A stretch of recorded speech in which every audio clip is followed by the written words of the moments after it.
Hello, ladies and gentlemen. Welcome back to another episode of Codex After Dark Comics Unleashed. My name is Tim the Terrible. This beautiful man over here is Sal the Slab Guy. Down below on that corner is the road manager, Dan the Kelly Art, and he makes sure that the pillars of the Library of Comics are held tight and firm. That would be that guy down there, Uncle Gary. Hold them up with ice cream sandwiches. And ice cream sandwiches. Ladies and gentlemen, we have an amazing show for you tonight.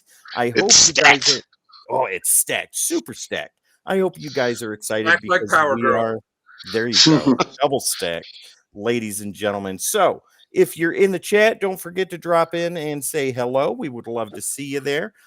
Beyond that, we are going to go ahead and get started with... Also, if you're in the chat, say happy birthday to Jamie. It's his birthday today. Oh, that's right. Before we get started, ladies and gentlemen, let me let you know that the illustrious leader of Codex, J-Dubs himself, has circled around the Earth for his 33rd time, and it is so good and so glad and so happy that, well, that too. The Earth has gone around 33 times. 33 is the number, ladies and gentlemen, and that is his birthday. Wish J-Dubs a happy birthday, please. It would make him feel better, and it would make us feel amazing. So, if you're in the Midwest, he says that spankings are good. So anybody who wants to, stop by and yep, and give him 33 spankings, he says he's really good with that. I do believe at the age of 33, men should get their colons checked. So, Jamie, well, that's a job for the brown. That's a job for the Brown Lantern. yes. In tightest cheeks and wettest nights, no toilet mode will escape my sight. Well, we're saying from in blackest hole, no lube in sight. With no lube in sight, yeah. Where is power? Yeah. That's a willpower right there. Ooh. Yeah. Sometimes. Ladies and gentlemen. All right, let's go ahead and get started. Not with me, but with the beautifully talented Dan the Kelly Art. Oh, hey, there he is. He can't show books and hold ice cream at the same time. Should we come back to you, or? No, fuck that. I'm multi-talented. He's dropping the F-bomb early. Well, there with the F one. All right. All right, so I'll start with DC because really... There's not been a lot of DC I picked up the past couple weeks. Make sure your fingers are clean. Lick them first. Oh, they're all bagged and boarded already. Ah. So I got this one I did read, and it was great. The Action Comics 1064. Have not read it yet. Look forward to it. Brainiac. I put Action back on my polls specifically because there are a lot of Lobos. There are a lot of Lobos running around. Yep. And I really got like Eradicator vibes from the way they drew Superman here. Me too. Yeah. You say you did read this one, Gary? No, not yet. But there's a lot of Lobos running around on it. Oh yeah. Sounds like Brainiac had another bottled city. Yeah. He's got a bottle of something. Bottle of this one that's a tie-in for it. I have not read this one yet. Oh yeah, I've read it. It's good. What issue is that? That's a tie-in to the story. 10, yeah, it's a tie. 10. It's not like part 1, part 2 of it, but it's a tie-in to it. Green Lantern 10. All right, I will be picking that up because I want to get the whole story this time. Because I think it's Action and Superman and then like a Brainiac War book, and then Power Girl and Green Lantern are tie-in books, but they're not like part of it. Right. So it's not like a huge storyline, but the first part of it was really good. So nice. Can't wait. I got the Batman 146, ooh, which was really good. Have not read that yet. So me neither. Do that. I got the new volumes, and I can't remember the issue number because I spent the extra $1 to get the variant because I saw it on the shelf and I was like, oh, that's a nice foily goodness variant for the new issue of Shazam. Oh yeah. But I was like, that's such a great classic looking cover and it's foil. So I'm gonna get that. That's great. I love that. That's awesome. Gary, did you read that issue yet? No, I have not. Oh, it's so the first half of it's like really funny, and then the second half is a little bit more serious. But based on how much you like the Creeper issue, I think you'll really like this. We'll look forward to it then. And I haven't read this one yet either, but I'm anxious to get into it. The second issue of Batman First Night. I've read. I think I had it by my nightstand. I read about half of it. It's so good. Yeah, I love the first one. So I love is that magazine size? Black Label Yes. size. Yeah. Okay. Black Label. yeah. So I still have a few of the bags and boards that I bought for when I bought a pack of this, and I gave some to Sal and some to Gary, and I kept some too. But you know what's funny? After I got them and I bagged and boarded all the stuff I had that was that size, I didn't get anything that size for a while. So when I went to bag and board it, I couldn't find where I put them. And I kept looking and looking, and then finally, right behind me where those ones are in that rack, the stack of them I had back there, and I was like, "Oh yeah, I remember now. I put them here so that I would know where they were whenever I need them." I kept tearing apart the place. I was like, "I know I saved a stack of them, and I can't find them." My God. That's it for DC. For Indies, I got this from Volt Unnatural Order number 4. How is that series? I picked up the first issue because it was only $1. And I was like, whatever, it's $1. I'll give it a try. It was, it was okay. I don't remember adding the other issues to my pull list. Maybe it just got added because I picked that up. Yeah. So when the second one came out, I'm like, well, it's in my box. I'll just get it. And it was only 4 issues, so I figured I'd just get them. But even when the fourth one ends, it ends leading into another miniseries. But I wasn't engrossed enough in this that's going to make me want to pick up the following series. That's fair. I picked this up off the rack this week just because I thought it looked interesting. Uncanny Valley. Ooh. Boom Studios. And so, I was like, oh, it looks interesting. It's Tony Fleeks. Is that how you say his name? Fleeks? I guess we'll go with sounds right. But yeah, I picked that up, and yeah, it was a pretty interesting first issue. So I'll be picking up the second issue, intrigued to see where it goes. And of course, I had to get Void Rivals number 8. Yes. Great series right now, ladies and gentlemen. If you are not reading that, you really, really need to. And since they started the G.I. Joe and the Transformers books, they don't make as many references to Transformers in this as they did, but there's still occasionally something. So yeah, I kind of got this feeling there's going to be a Transformers reference in the next issue. I don't know. Maybe it's just me. I haven't read the newest Void Rivals yet, but that is tomorrow. It doesn't come out right and say anything. I just kind of get that feeling. But like I said, it might just be, it might just be me. Okay. I haven't read this one yet, but I'm looking forward to it. The new Transformers. Oh, God. Yeah, I read that. It's good. Oh. Yeah. Isn't this the one where the new artist starts on it? It is. I think so. Yeah. Ooh. Okay. So without saying anything, a better artist than previous or on par? I want to say on par. On par. Okay.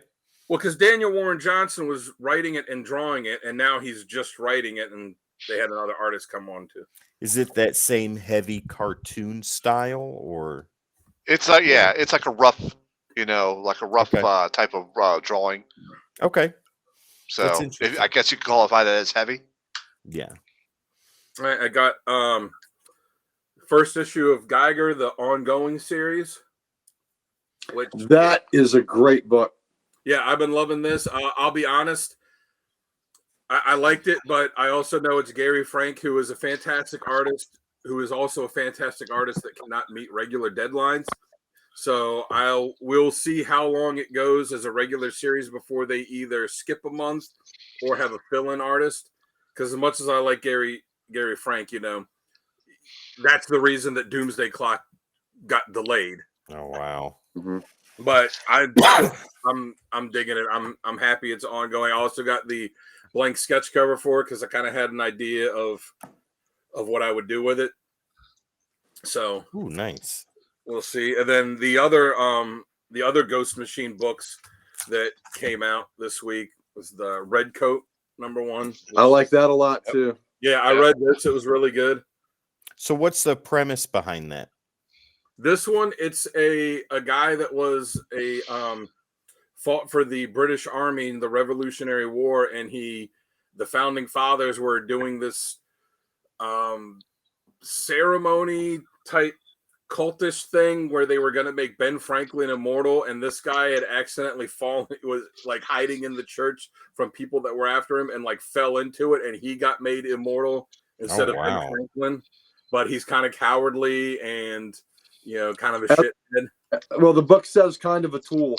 Yeah. And it's good though. It was a really good. It was a really interesting story. And then Redcoat and Geiger tie into the same thing. It's the Ghost World or whatever. Or the Ghost Machine is like the company that Jeff Johns. It's the Unnamed. Oh, that's what it is. The Unnamed. Yeah, the Unnamed. Yeah. So it's this. It's Redcoat and Geiger and Junkyard Joe, and then like a few other books that haven't come out yet that all tie into this like larger narrative. The Northerner. Litho says, I agree about Frank's deadlines, but man, I hope Geiger goes on schedule. That character and title is very original and consistently good. It is. All right. Yeah, I figure that he's had enough lead time to do it, so he could have. I don't know. I haven't talked to him, but I figure he's probably got to have a couple issues in the can. Dan, I find that hard to believe with all the other insiders. Well, I think that a lot of people do that. They have a couple issues in the can. With them. Yeah. So I hope so, because he's one of my favorite artists. It's fantastic. And it's funny when you look at his early work in comics compared to now, and it's like it's not even the same guy, it looks like. Wow.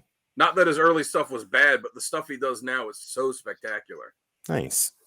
And then there's another Ghost Machine one, or Jeff Johns and Jacek Fabok.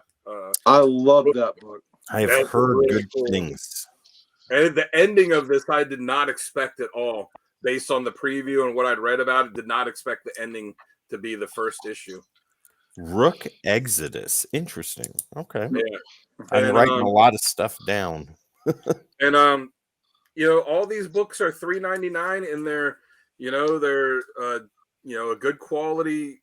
Demonic Gaming. Hello. How you doing tonight? Hey, what's going on? But they're like a higher quality, almost cardstock for the cover. Nice. The books are a little bit thicker than your normal standard comic, but you look at it, you say only $3.99, but in today's world, if this was a book put out by Marvel with these creators and and the quality of it and like I said, the extra pages and stuff, this would easily be like a $6 or $7 book, but it's $3.99 from them. So I appreciate them, kind of keeping the cost down a little bit. I think I know who Demonic Gaming is. I am doing my investigation to make sure. Pretty confident. That's right. If it is who I think it is, it's my invisible friend Nick, but we'll find out. All right. That doesn't matter. You got to wish Jimmy happy birthday. And for indie, but I got a lot of Marvel stuff. So right on. The first few I have not read yet, but the X-Men 97 #2. I saw that and I almost grabbed it, but I passed. You know what? Even if I didn't like if I wasn't interested in it because of the show, like it's a Todd Nauck cover, and Todd Nauck's one of my favorite guys that's out there that's consistently working. So I usually pick up stuff I see by him. Right on. Litho says Rook is fantastic. They launched the Ghost Machine titles on a positive note. Yeah, and they had all three of those books come out at the same time last week. They were all good. The Rook doesn't tie in to the Unnamed stuff the way the other ones. I was wrong. Deshaun, still good to see you. Anyways, you can be my invisible friend too. I love to have invisible friends. He has many, so don't be jealous. That's a crowded room when you get in the invisible friend room. Yeah, he's got a lot of them now because he can't figure out how to get the child-proof cap off of the medication bottle. That's why I have kids to get it off for me. You got the new Hulk #11. Oh, can't wait. Yep. Read that. That was good. Yeah, that was really good. I'm loving the Hulk series. But it was a good story. I'm loving the Hulk series. Is this the last part of this storyline? Well, there's Well, I think it left us on a cliffhanger on it, didn't it? It did. I haven't It read did. this one yet. Oh, you haven't read it yet? Yeah, it's there's more action to come. I'm just anxious for the Can't original wait. artist to come back because I'm not digging the current artist on there. I agree. The cover needs- artist was the main artist, and now he's just doing covers right now, and I want him back on page. Yeah, when does that soccer season start back up? Yeah. And like I said before, if you go to Danny's Earl's Twitter and you look at his sample pages that he had in his portfolio, he has this like 4 or 5 page Batman Mr. Freeze story he did, and the artwork on it is just spectacular. It's you look at it and you're like, that's gorgeous. And then you look at what he's doing here, and it's like it's not the same guy. It's like, okay, I got hired now. I'm starting to make a name for myself, so I don't have to do that. But well, listen, he's taking this though at a handicap because he's a soccer player. He's drawing with his feet. Oh, damn. Okay, But No that's hands. better than not being able to draw feet. that is true. Can't use your hands. Weapon X-Men #2. Nice. First issue was good enough. Thought I'd pick up the second, see how it goes. There you go. I've not read bad. this one yet, and I haven't read this one yet, though I'm anxious to. Wolverine 47. That's good. I saw a one-page spread of something that happens in there Yeah. that made me incredibly excited, even more excited to pick it up. Yeah, I've been digging it so far. So all the rest of the books, everything else here in my stack, I've read all the rest of them. So this one I picked up. It's Tim's favorite book by his favorite author, Amazing Spider-Man 47. Which again, I don't want to be cover. mad today, so I only picked it up because Todd Knox doing this one and the issue after that. And like I said, I don't think I've read that one, but the one before it that dealt with the Sinister Six, I kind of liked it. Yeah. okay. Because it dealt with them and not Spider-Man. So Sal and I had a conversation not too long ago about the Amazing Spider-Man issue that had Electro on the cover. Yeah. Against my better judgment, I read it, even though Sal told me not to. Yeah. And Sal, you said that issue was dog shit. And It was. I thought read it was. Felt the same. Oh, okay. Thank God. I hated it. I'll be honest, like I don't know a whole lot that's going on in this because I haven't been reading it. I'm literally just like I like the cover to this one, and I read this one. This is starting like a new story arc, and those two are out of limbo, so it's going to be another Spider-Man battle with them. Nice. I mean, I So kind I'm of got liking that because the last I read of Spider-Man was when they had that X-Men crossover. Yeah. Pick those up, so I saw what happened to them. So I'm like, all right, they're back. And like I said, it's just I saw Todd Knox drawing this issue and the one after it, so I put that on my poll because I'm like, I love Todd Knox art, and Spider-Man is a character that he is like perfectly made for, and you've seen the Spider-Man stuff he's drawn, and it looks great, and the artwork in this looks great. So I was now I have heard a glimmer of hope, and that is after this big arc that goes through issue 50 happens, that Zeb Wells is going to be gone. I can't wait. All we got to do after that is get rid of the current editor for Spider-Man, and then we can have a clean slate. Well, 3 more issues then. Here's and hoping.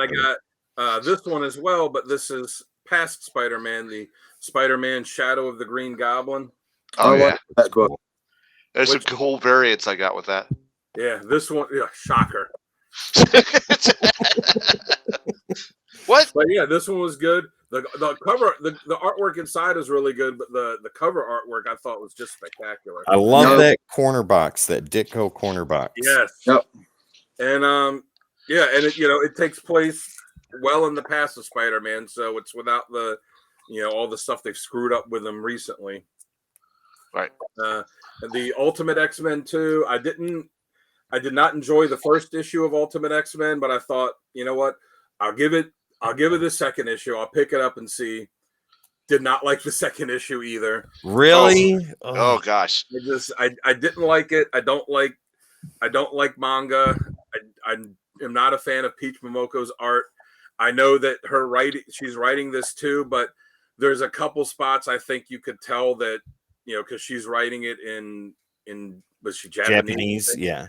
in that, and then it's translated over, and there's a couple spots of the dialogue that seemed a little weird where I could tell, like, all right, I could tell how this is translated here. Like I said, for people that like manga and stuff, I think that they'll really dig this. It's just not my thing, and it's not X-Men to me, so I'm not gonna get the third issue. I'm very interested to see how they're going to incorporate a team. So yeah, because I mean it's X-Men, so they're gonna have to be more. There's gonna have to be a group of them at some point. So we'll see. Well, I won't see because I'm not. You'll be done. Other people will see. I got the third printing of Ultimate Black Panther. Crap, what issue is this? Number 1? First issue? Let's see it. Yeah, that's what it looks like. I mean, what's the barcode say? 001. Oh yeah, 00113. Yep. All right. Yeah. But yeah, I mean, at this point with this and Ultimate Spider-Man, it's like in for a penny, in for a pound. That's right.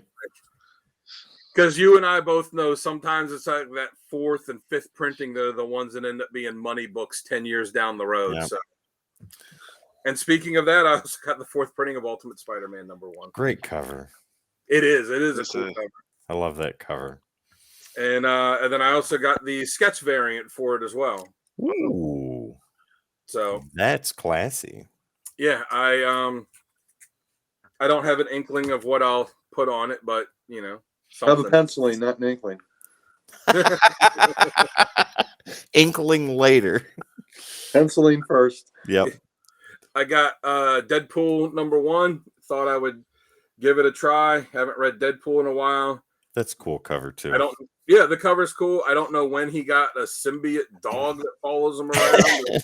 I don't know when he had a daughter that he has a daughter that he like gave to someone else to raise and feels guilty about it. So I was reading like, I don't know about any of this. So I don't know if I'll keep getting it, but I thought, first issue, I'll give it a chance and see. I also got the blank sketch cover for it. That's nice. Put something on Deadpool in a snowstorm, ladies and gentlemen. There you go. I've eaten some white rice on a paper plate with a glass of milk in a snowstorm. There you go. I got the new Immortal Thor #9. Ooh, nice. The She-Hulk #7. Such a good series. Yeah. Captain America #8. Nice. Eternal in the chat with us says he's somehow still awake. Don't know how or why, but he's still awake. Well, we're glad. Either do I, Adam. Either do I. Yeah, I saw Adam today and told him that you guys will be in the house tomorrow. Oh nice. Yeah, we definitely have to go talk to him too when we do our film.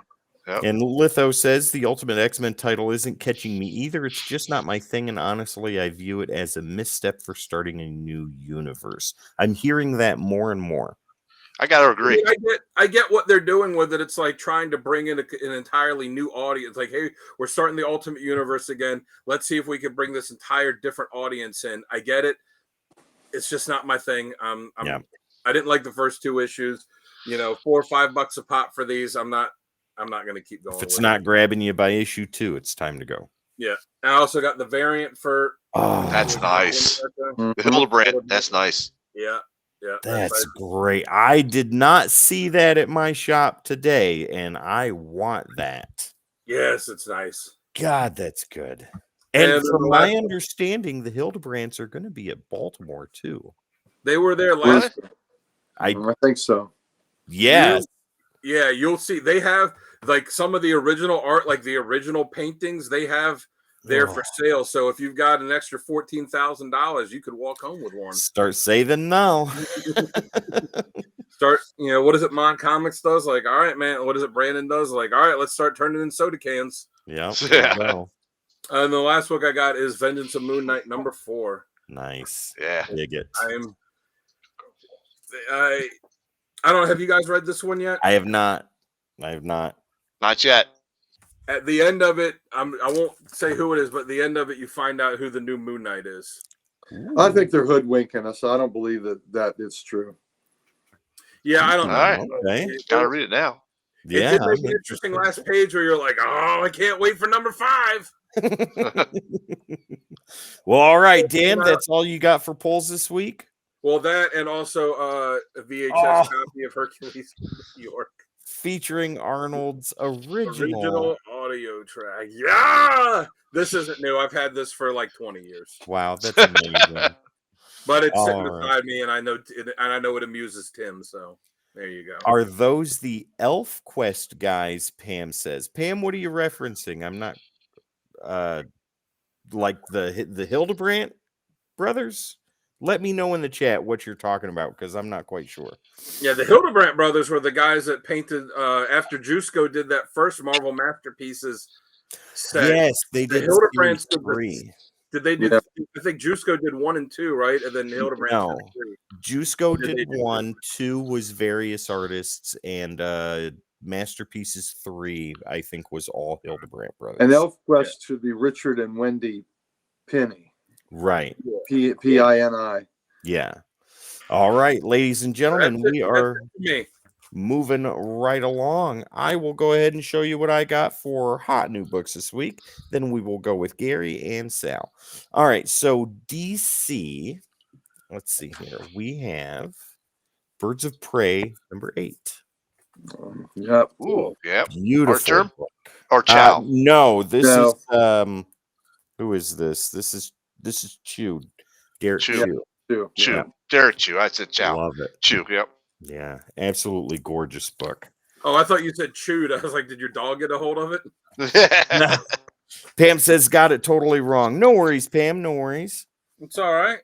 If you're not getting the Hildebrandt covers, though, we highly recommend them, as you'll see here in just a moment. They are gorgeous. Well, I made the mistake in the past of seeing these Captain America variant covers, like the Timeless one, and be like, I don't really get variant covers. I'm not making that mistake anymore. I'm not getting every one of them, but if it's like a really nice one, like the Perez ones or that, and I see it, I'm like, that's really nice. I'm not cheap, I'm not making the mistake of skipping over it. Like, I'm gonna get it. I may be perpetually broke, but I'm not so broke that I can't afford an extra $4 or $5. I am being selective on the Hildebrandt covers. I'm only getting the ones that I'm really interested in. Yeah. Only get the ones done by one brother and not the ones done. That's by right. Staying with DC, this is the last DC issue I got for this week. Action Comics 1064. Cannot wait to start this. Gary, the last time we were on together, you were talking about this new story coming out, and I cannot wait. So yeah, I can't either. I think it's gonna be good. Back in with action. All right, Independence got quite a few of them. So Transformers number 7. Haven't read it yet. Dan, you say it's good? I haven't read it yet. I did. Oh, all right, Sal, you say it's good then. Yes, sir. All right, fantastic. Great series. If you're not all right, that means it's your fault if it's not. Right. Good. Now, this is the series that has blown me away. This is on my short list of book of the year. It is violent. It is horrific. It is disgusting. And the story is great. Yes. And this cover, ladies and gentlemen, for the squeamish, look away. This is Beneath the Trees Where Nobody Sees number 5. Oh. This is the horror book right now, and it is absolutely unreal. I don't know what to do to my boy. So good. Void Rivals number 8. I will drag my tired and broken body to the shop on Monday to pick up my books from last week. There you go. There you go. Void Rivals number 8, ladies and gentlemen. Like we all say here, if you're not reading it, you need to pick this up. It is so good. Now we're going to do a bunch of Spawn covers. So there's a little story behind this. I get some of my books from Heroes Corner Comics. If you guys don't get your books through them, if you're at a place where a shop is a distance away, these are the guys for you. It's online. Louis and his entire team. Sal, you can attest to this. I can. They are amazing. They are wonderful. They do a great job. The books are packaged incredibly well. And if mistakes are made, They are first in line, I mean, to fix them, and this is one of those.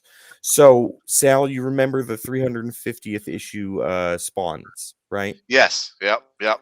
So, I accidentally got charged for Yeah. those. Didn't have them on my polls or anything like that.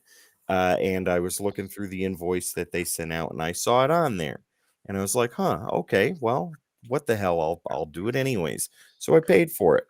Uh, the the delivery came through for that run of books, and those covers were not in there. And I messaged Louie, and I was like, "Hey, man, I got the 6 cover bundle or whatever it was, but I didn't get the covers." And he's like, "Oh, really? Wow, I didn't know that you ordered those." I was like, "Yeah, here, let me show you." And I showed him the invoice and Invoice.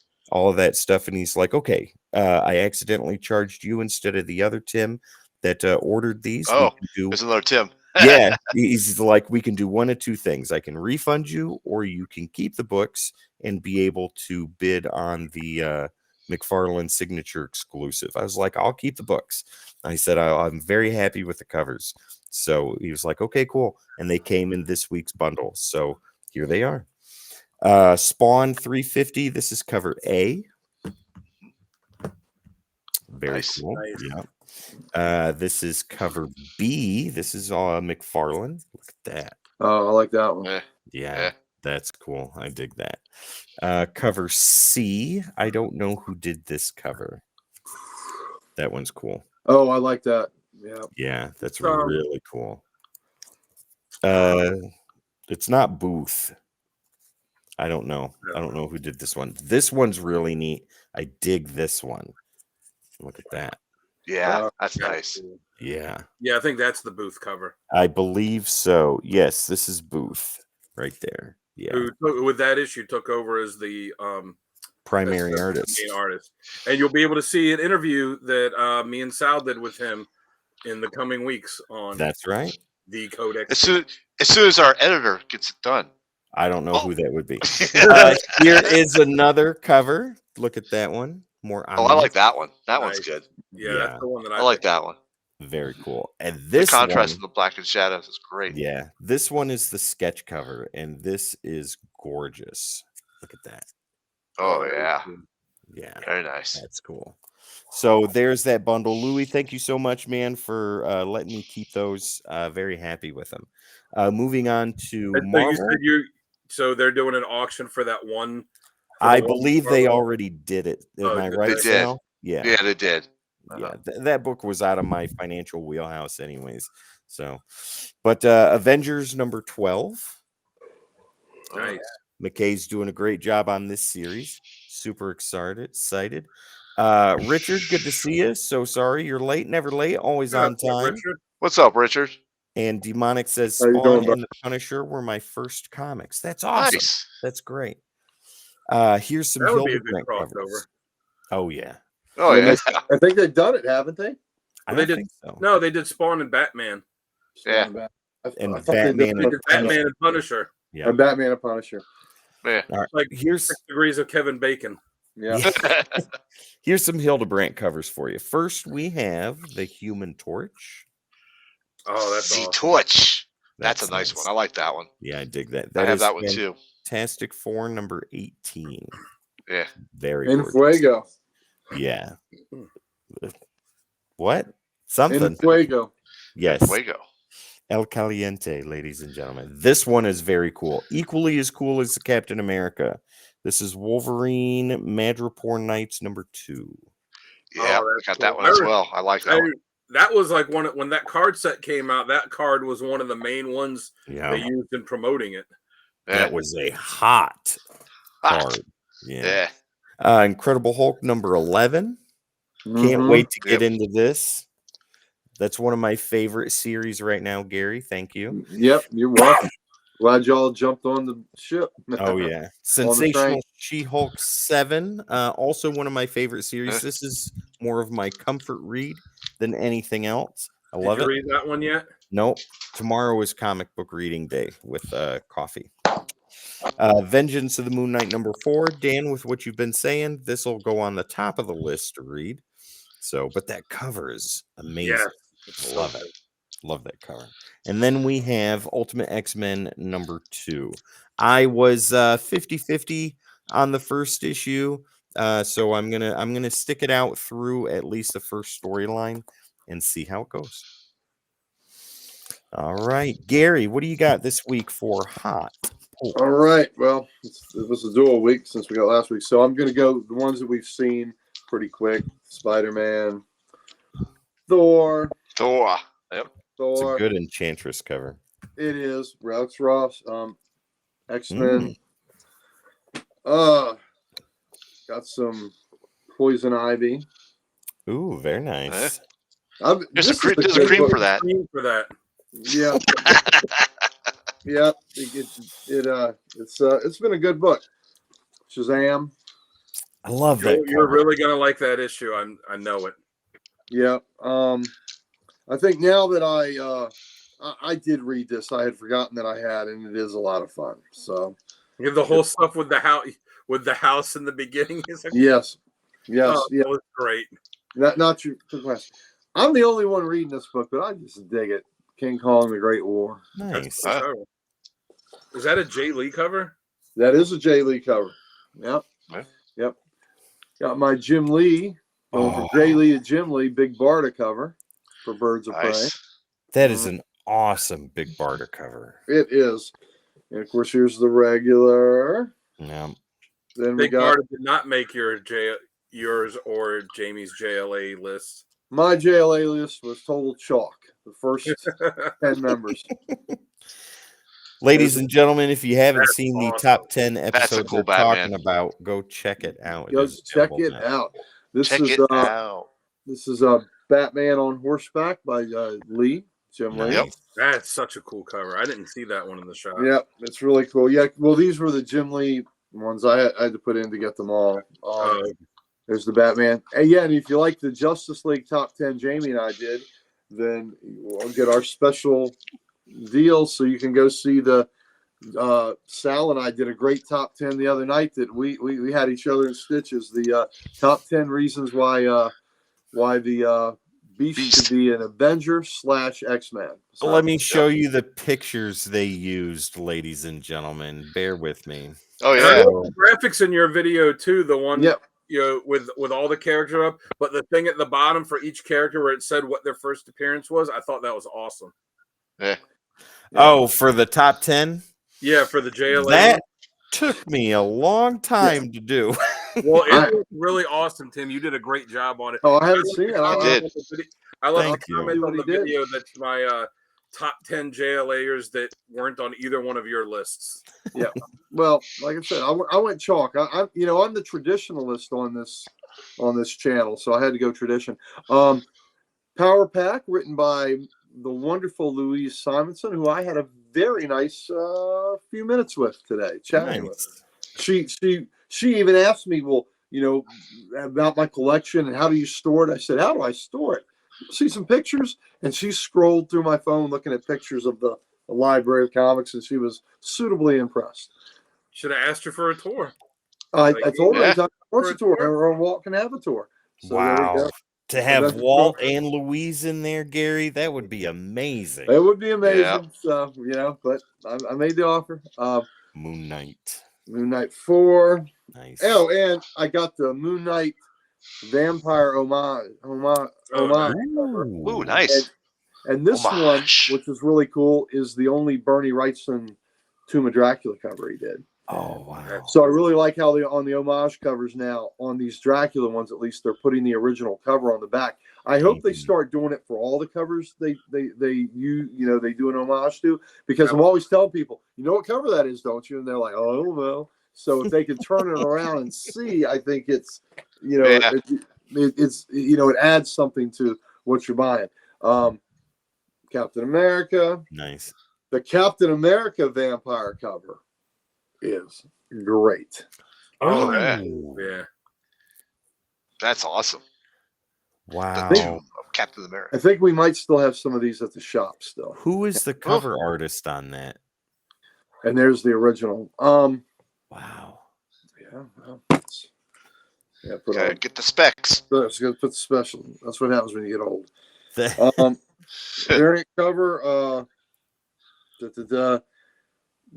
David Yarden, Edward Delgado, and then Greg and Hildebrandt. This wasn't the Hildebrandt cover, so this No. must be Yarden and Delgado. Wow, that is so awesome. Such a good cover. But done in the old style, you know, Yeah. the old Marvel style. That's which got is- that hint of Perez in there. Yep.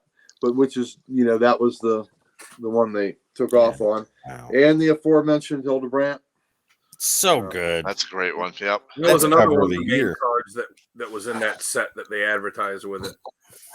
Yep. So again, Geiger.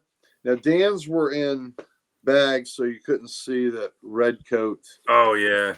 There's a gate, there's a front and back Wrap around. wrap around. Wow. Wrap. As It's is, wrapped. As is Rook. Oh yeah. Oh, wow. And it's Look. cool because the back of each one of these issues, there's like a little, you know, one or two little file things on characters that are in them. Yeah. Choose your animal. That's great. Choose your Art is animal. so nice. Primal All of them Rage. fantastic. Let me see. We'll get you a good art page. Oh, man. Mm-hmm. That's Yeah. good stuff. And that's not giving anything away really there. And an interesting book that came out is this Sandman Remastered. Mm. This is a single issue, which is, you know, in my opinion, it was the best issue of Sandman. It's number 19, and it was the Midsummer Night's Dream episode.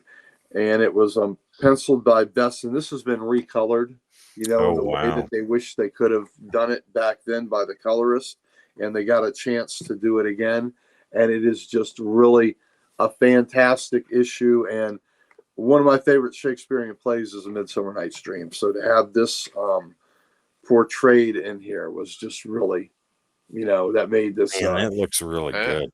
Yeah. So, and it's done by, you know, the great Charles Vess, Virginia boy. He's out of Lexington, I believe. But it's, you know, Dream has hired Will Shakespeare to write 2 plays and perform them. And he Wow. performs them in the woods or in the hills and dales, and the audience is fairy folk, which are Nice. represented in A Midsummer Night's Dream. So it's really pretty cool. So Did you know years ago when they were re-releasing the Sandman books in like a trade or an omnibus or something, they tried to get Alex Ross to redraw the first first 6 or 7 issues that who was the artist that had done them? Was it Sam Keith? Oh, The artist on I there? don't think so.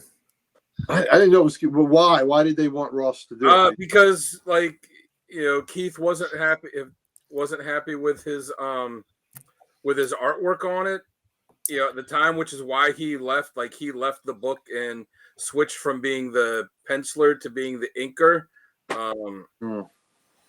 And you know, the guy that was the inker took over as the penciler, and just, you know, didn't think that his stuff fit it. And they had the idea years later. They're like, oh, you know, Alex Ross, like, you know, they offered him to do it, and he turned it down because he's very big on, like, you know, Sam Keith was the artist. Yep. yeah, but it was only for Very the good. first few issues. He just felt like his style wasn't fitting, you know, properly with what the story is. Well, interesting. They want to do that, but I don't know that I would have. You know, if they're recollecting it, I wouldn't have a different artist. Yeah, and that's why Alex Ross said he turned it down, because he liked, you know, keeping all the original stuff the way it was. He was the artist all the way up to issue 5. Yeah. All right, Little Black Book is an independent. I almost book. picked that up. That looked cool. Yeah, kind of a little crime thing. That's the second issue. I didn't pick up the first issue of this, but I have now. Issue 2 came out, and Rob really liked it. Batman and Dylan Dog. I don't know who the hell Dylan Dog is, but He's I'm a gonna find French out. character. Okay. Well, they liked the book a lot, so I'm gonna give it a shot. There's issue 1 and 2.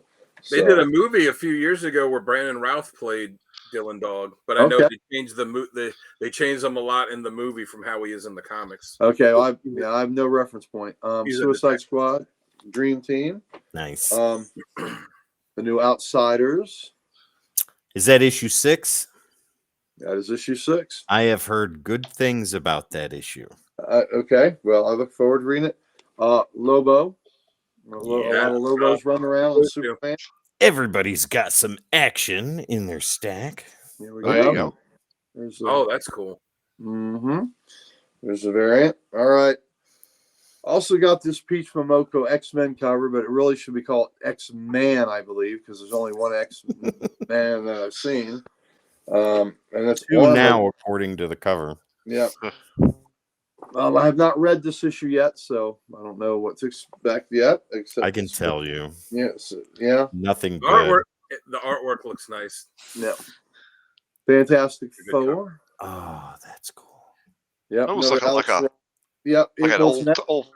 It's Ross doing a pulp cover. Pulp. There's no new calm before the storm. Love it. Yep.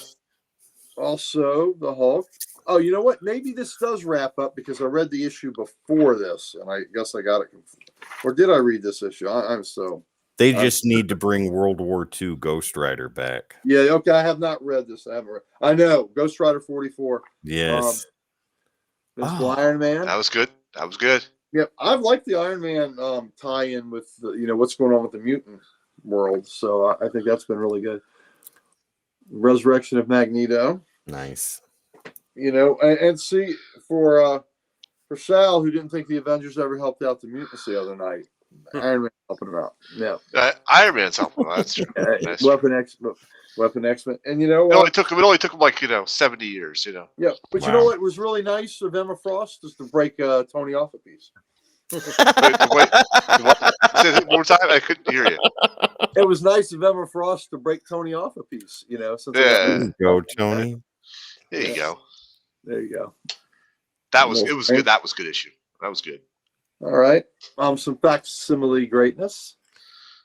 Raven the Bold 54. We have the shiny copies too. I try to support them when they do this, even though I have the originals. But it's kind of fun to do this. Like I tell people, this is a an expensive book, first appearance of the Teen Titans, but it's affordable because it's just what is it, $3.99, and you can have the exact. Practically the exact replica of the book with the original ads and everything else. Yep. So there you go. I think that was when we did that last round of do you know? That was one of the questions I asked was who the original Teen Titans were, like in the first appearance, and you guys did not get it right. Well, of course it was Robin, Aqualad, and Speedy. Wonder Girl was not added till Teen Titans 60. Yeah. Not Teen Titans 60, Raven the Bold 60. I think you guys were either adding her in or Kid Flash in. It was one of them. That might have been like Sal and Kevin with you. Yeah, probably. Green Lantern. The tie-in issue to Action. Yep. I'm not enjoying this book, but I'm still getting it. Is the Red Hood, the Hill. I don't know. It's just, I don't know. I'm just not digging it. But is it at that point where you're like, in for a penny, in for a pound? Like, it's a mini series. I'm already this many issues in. You might as well. Yeah, it's a mini, so I'll finish it. Because I'm a completist, as you all well know. Batman and Robin. Yep.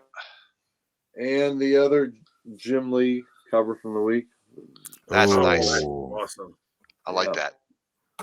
So the Jim Lee. And then I got a trade that came in. It's the Enfield Gang Massacre.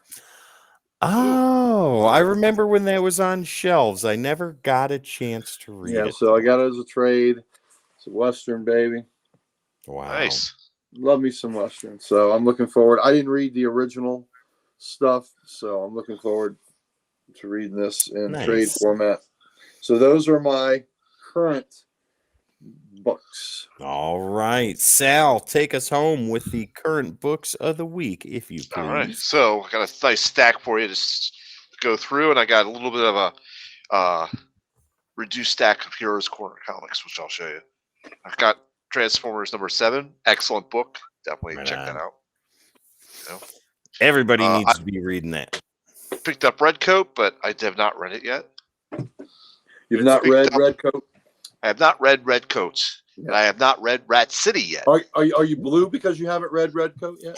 I am blue because I haven't read Redcoat or Rat City. Aren't you going to be happy when you finally read it?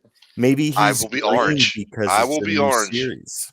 You Why know, is one this thing, one out of order? But maybe one it's thing not. I want to see him explain in that book is, okay, if you're an immortal, how is it that like 100 years down the road you're still running around in the same trench coat? And Well, how the has that coat- trench coat lasted? The code has, yeah, I have thought that too, that the code has aged very well. But Yeah. but maybe it's part of the mystic nature of the things because he eats and is never full. Yeah. So there's a Yeah. mystic thing going on. So I got to imagine that is also part of his attire. Yeah, because you would Maybe think so. that, you know, with all these people constantly after him, like maybe you don't run around in a bright red coat. Maybe not. Maybe buy a blue one or a brown one. Yep. All right, so got Green Lantern number 10. Got some variants to show you in a minute. Of course. Detective Comics 1083. Oh, Cool. that's a And of course, I great got the- cover. Got the A cover to that. Nice. All right. I too got the Batman 146, Batman on a horse. Jim Lee. Yep. Jim Lee. Nice. Whoop, knock that. And then I got this one as well, another Batman 146. Ooh, I like that. And I believe this is the A cover to Batman 146. Yeah. Yep, it is. Zdarsky still writing? I think so. Yes. I believe so, yeah. Yes. All right. Yeah. Another Batman 146. Ooh, very nice. Zdarsky needs to stay on that book forever. I have World Finest number 25. Ooh, that looks cool. Mark Wade killing it on that book. Yep. Yep. And World's Finest 25 variant cover. Is that Just William like- Shatner? It is. Chat. He's the That's new team great. captain. Oh Had to my pick that up. god. Pick that up. All right. So I got the Iron Man, Invisible Iron Man. Yeah. That's good. That's a good story. Weapon X-Men got a little more in depth on the fat Wolverine, which was kind of I don't know. There's a reason, ladies and gentlemen, why we have a lot of the same issues amongst us, because we all enjoy a lot of the same stuff. Yep. So here's Tim's favorite, Zeb Except Wells. for that one. Yep, you know, it's your favorite. You know what? I like the character Chasm, and I like Hallows Eve. So I think that should. Chasm Ben Riley. Well, Yes. you know, Spoilers. Thanks. There's God, a, Tim, you just ruined it for everybody. you know, are you more partial to chasms or gaping holes? At this As much point, as with Spider-Man, gaping holes. Yeah, I know. Whatever. like, as much as I'm not a fan of Ramita, that is a decent cover. Yeah, He's hit and miss. I have not been liking Romita's covers lately, but Yeah. this one I do like. Well, Yeah. let me say, Chasm looks good. Hallows Eve, not as much. Okay, so we got X-Men 97 number 2. Mhm. If you have not seen episode number 5 of the cartoon, woo, Oh my god. check out the review that Sonny and I do. It's insane. It's crazy. I also got Hulk number 11, which I have not Nice. read yet. I will let you know how good it is tomorrow morning. All right. Okay. X-Men 33. It's a great cover. Yeah, it is good. With Jamie's favorite character front and center. Yeah, I made him those wonderful birthday memes today. Those are wonderful. By the way, everybody, Jamie's 33 today. Wish him a happy birthday. Richard, thank you so much for booing Zeb Wells. Yeah, Zeb I know. Wells, I know. Man. What the hell? Ultimate X person, number 1, number 2. Sorry, X-Men. X person. X-Man. X-People. Carnage number 6, which has actually been a pretty good storyline as well. Carnage, y'all ought to do a comic character of the week on Carnage. What? Maybe I think next you week we should. should do that. Yeah, I think you should. Wolverine number 47, excellent story. This is going really well. Lots of Excellent. hack I and saw what you slash. did there. I got the Oh, Hildebrand, there it is. and I got a couple of copies of this because I actually would love to send one off for grading on this. So And then that is a get one great one. signed, and then Yep. use one to read in the bathroom. And So- then here's the Heroes Corner scaled down edition. So My you all know I lord. picked up Web of Spider-Man #1, but I got a couple copies of that. Here is another A variant for that. couple. A Good. couple. I got a couple. The 10-pack. No, I didn't get a 10-pack. Wow. That's crazy. He's like, no, 20 not a pack. 10 pack. It's way more than that. That's a Like 10 of each Web of cover. Spider-Man number. What's with the My lord, Sal. what? Mhm. Ultimate Spider-Man #3, variant cover of that. Great cover. Are we So in I back wasn't issue clear, is his territory now? No, this is recent. These are recent. These are all, it's just I get my hero stash once a month, and so That's I'll, right. So trust me, I've got a back issue stack. What's that? his costume in that, I guess he can like change the costume, right? Because that one where they were trying the different ones, they seem to be going through a lot of costumes that seem like it would be that's a cool cover. I like that. But it would be a bit much to like sew all these costumes, like so. I guess he can just change the one that he has. It reminds me of like nanotech in Yeah. the MCU Spider-Man stuff. Nice. That's cool. Dig So I that. like this one, and I got a couple of copies of that. Well, those are going to be connecting covers, right? He's doing a whole series of them. Yeah. Follow the X-Men. I just #3. I like this one because Wolverine's just putting his claws right through Mm-hmm. Dr. Stasis, I think his name Wow. was. Picked Not up a Dr. couple of Wong? copies of Miles Morales Spider-Man #300. No, I'm sorry, number 18. Legacy 300. Excuse me. That's a cool It's cover. Legacy. Has Miles Yeah, but Morales that's awesome. been around long enough to have 300? Yeah, that's what I'm thinking. Or is that? But it says LGY #300, so that's Legacy. Different series. Are if they you- adding that to the Ultimate Spider-Man line? I don't I was know. going to say they'd have to include like every book that he's ever starred in Mm. to get that many. Probably. I know. Cool cover. Got a couple copies of it. All right. GL #10 variant. Yeah. Oh, that's great. GL10 number 10 variant. That's awesome My too. boy. All right. This is a #9 variant, but I liked it anyhow, and I don't think I showed that last week, but I got a Carol Ferris there That's Right. cool. because I like a nice brunette. Moon Knight #4, Oh, that's neat. Oh, nice. I hadn't seen that one before. and this is the A cover for that. Little two. There you go. Mhm. Yep, sorry about that. Wolverine Madripoor Knights. This is a variant cover of Captain America. Ooh, wow. Somebody's getting Ugh. smacked with that shield. Yep. Wolverine #1 Foily Goodness reprint. Oh, cool. Wes has 2 originals out right now. One direct, one newsstand. We are hoping for 9/8 out of those. Mm. Oh, that would be awesome. Yeah, I think mine's a 9.6 or a 9.4. they are But it's- 9/8 Mhm. contenders. So All right. Okay. Rob Dan- got a Dan- few things back he's getting some things coming in that are 10s. He's got What? 3 10s coming. Ooh, Who does? Rob does. You have to ask him about them tomorrow. He is very I will. excited about it. Oh, yeah. I will. Ooh. All right, Dan. Dan, are you ready? I'm ready. These are for you. Venom #32. Ooh. Oh, that is a cool cover. That is a cool Isn't cover. it? Is How that many Hela? copies? did you Venom. buy? Venom #32. Variant cover with the Micronauts. Venom #32. Wow. Is that Hella Venom?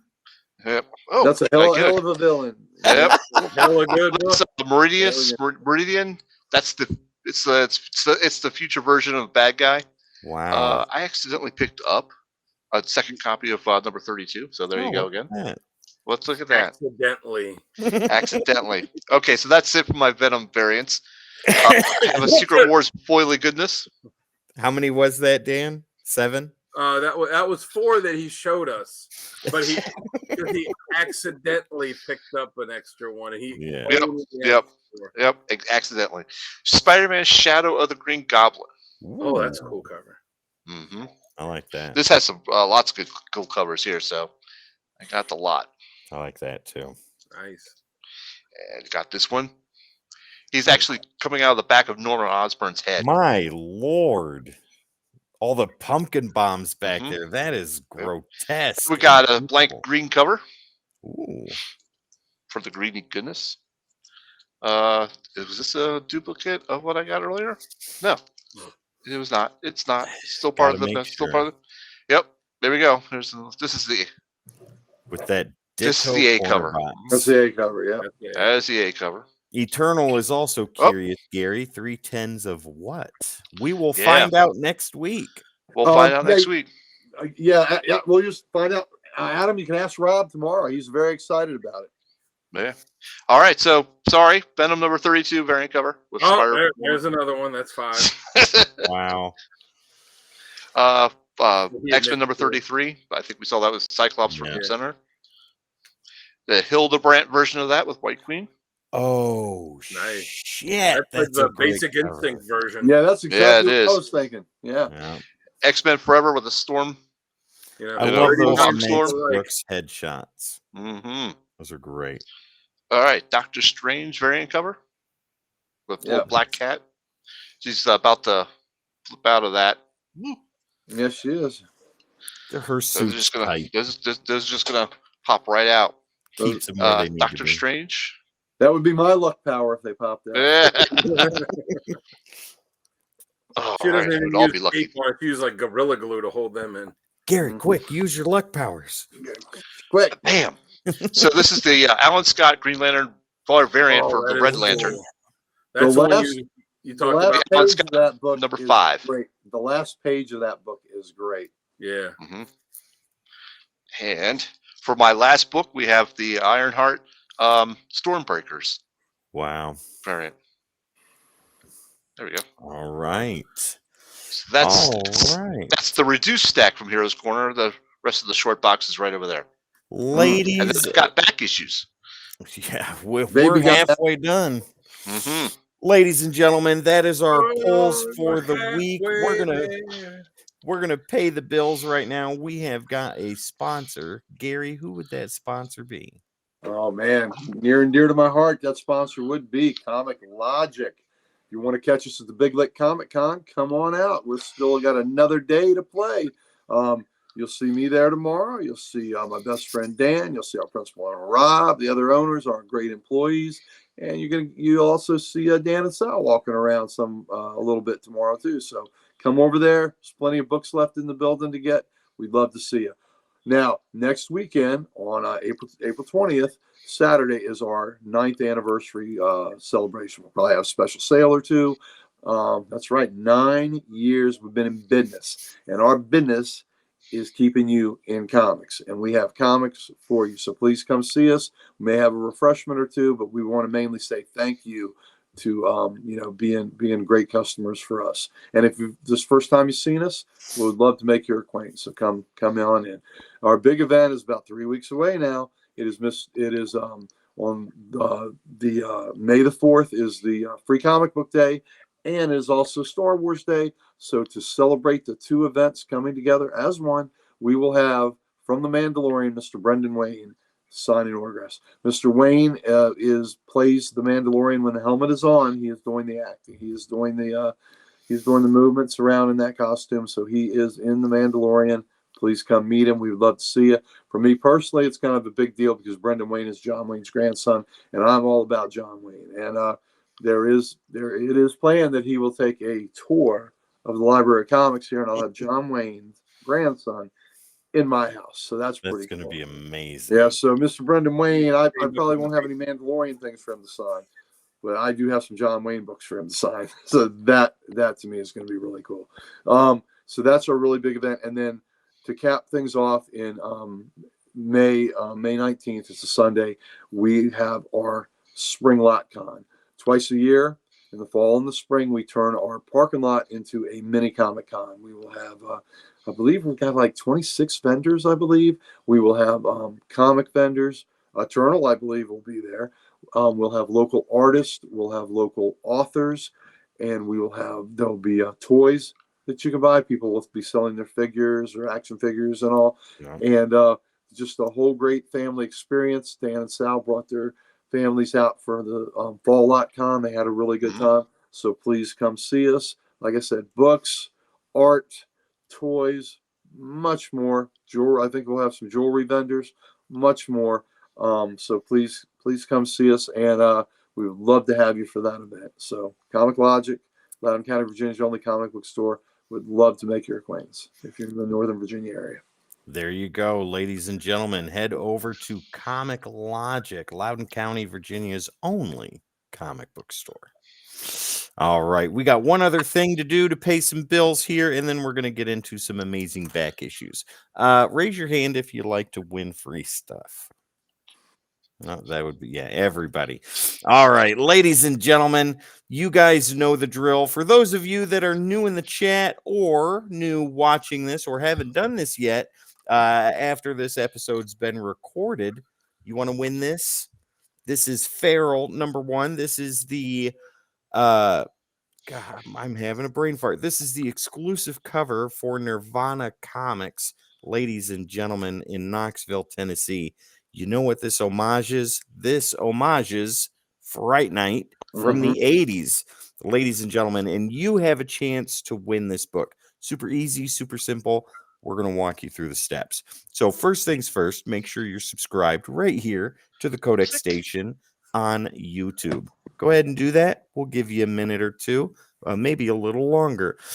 Make sure you do that. After you do that, in the chat right now, type in hashtag giveaway. If you've already entered, you're already in because we're giving this book away at the end of the month. If you have not entered in yet, go ahead and do that now.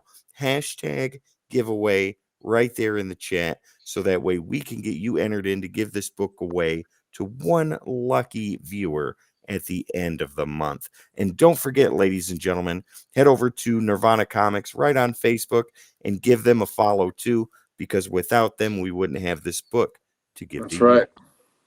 So there you go. Subscribe to Codex. Follow Nirvana on Facebook.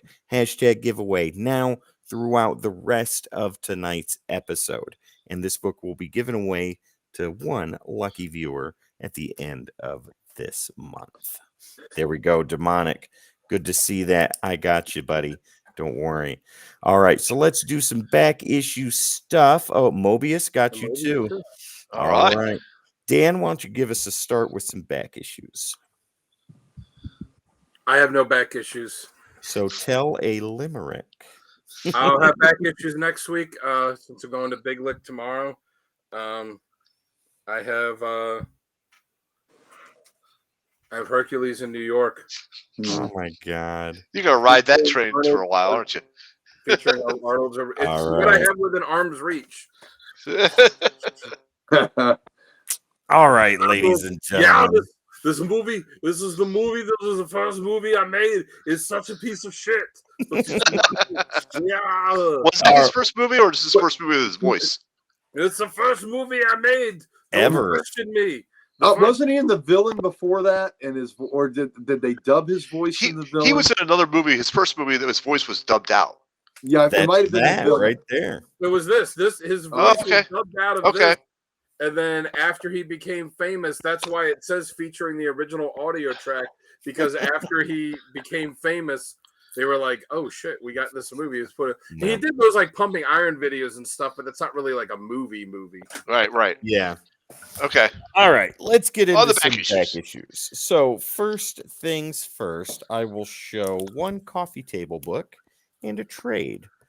So we have coffee table book. Gary, I saw this and I had to pick it up. Got it at McKay's for $3. Wow. And this is Marvel Superheroes, the story of Marvel's mightiest, written by Sanderson, I believe. Peter Sanderson. Very nice. Nice. Yeah. What'd Pam say? I can't listen to Dan without hearing Arnold now. That's fantastic. Yeah, so coffee table book. This is my real voice. Couldn't turn it away. It's got all kinds of information on the inside. So that's something that I Look would at that. It's the X-Men #1 with Beast. He's not the blue version though. Yeah, and he's just no fun, is he? He is no fun, as we have established. Doesn't matter if he's no fun or not. So He's still an excellent character, and he's there on the X-Men. Yeah. You know what? Let's wait until let's leave it to the video. We can all watch and see who made the more powerful argument. Now it's going to be Gary. That It's gonna be episode Gary. of Top 10 will be available to members only for a little while before it comes out for the public. So if you're not a member of the Codex Station, go ahead and subscribe, become a member for $3.99 a month. There Yeah, you go. do it now. There you Let me just go. say one thing about that episode. It was fun. Yeah, Sal made incredibly good points the whole episode, but his beast is nowhere near as fun as my beast. And if you want references, you have to ask Barb, Sue, Melanie, and Patty. And Oh if you my watch the God. episode, you'll know exactly what that means. Oh my God. Gary's like, he made some really good points, but that he was still wrong. All right. The other trade that I got for $3 is JLA Strength in Numbers. That is a good run. That is Morrison's was run good. on it. Well, the funny thing is I did not realize that I already had one. Eh, You bought the new but cover. you didn't have that You're cover. buying variant covers of trade paperbacks. This is the first print. I'm rubbing and off on you, this Tim. is the reprint. So there you go.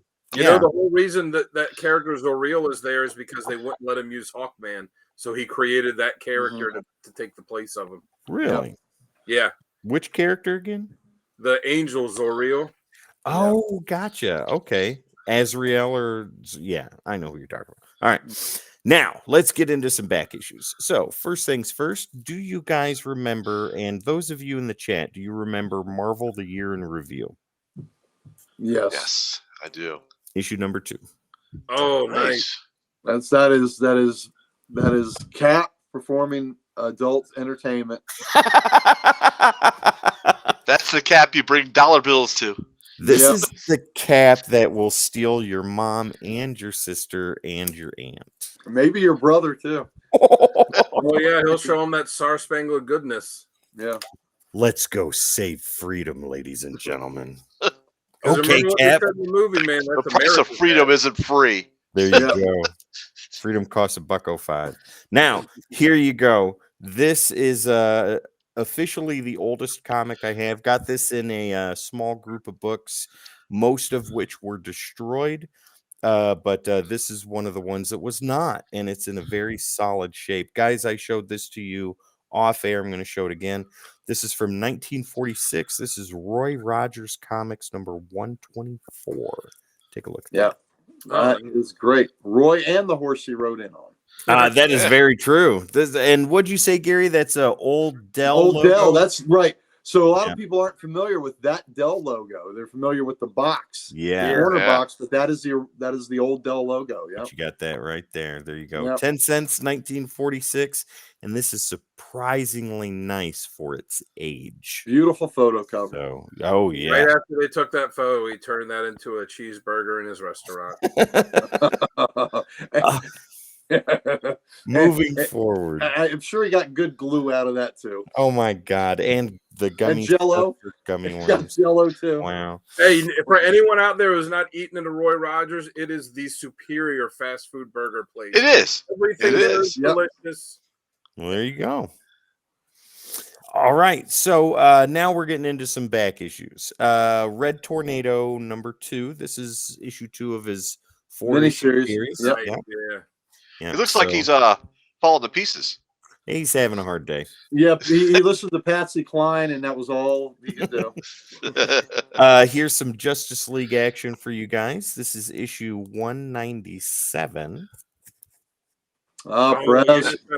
I've said it before. That 3-part story, I love it. Yep. Yeah. Can't go wrong with Perez. Never. JLA, JSA crossovers are always great. Yep. And that's the one where where the villains, the JSA villains, went after the JLA heroes and vice versa. Guest starring the legendary Justice Society. Yes. Yeah.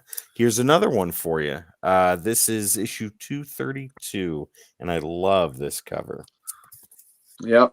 Oh, that's great. Yeah. Yep. Yeah, that's a good one. Very cool. That may be the last of the annual crossovers. Really? Mm-hmm. Yep. That's interesting. Because after not too long after that begins the Justice League Detroit era. Yeah. Oh, gotcha. Okay, and that was something that you and Jamie had talked about, and in the top 10 episode. Yep, and it ended. 261 was the last JLA issue. Yeah. So now JSA was like, man, Detroit sucks. I don't want to go there. Well, we're getting closer to that with this JLA issue that I have. This is 254. Oh, Yep. that's cool. Yep. Yeah.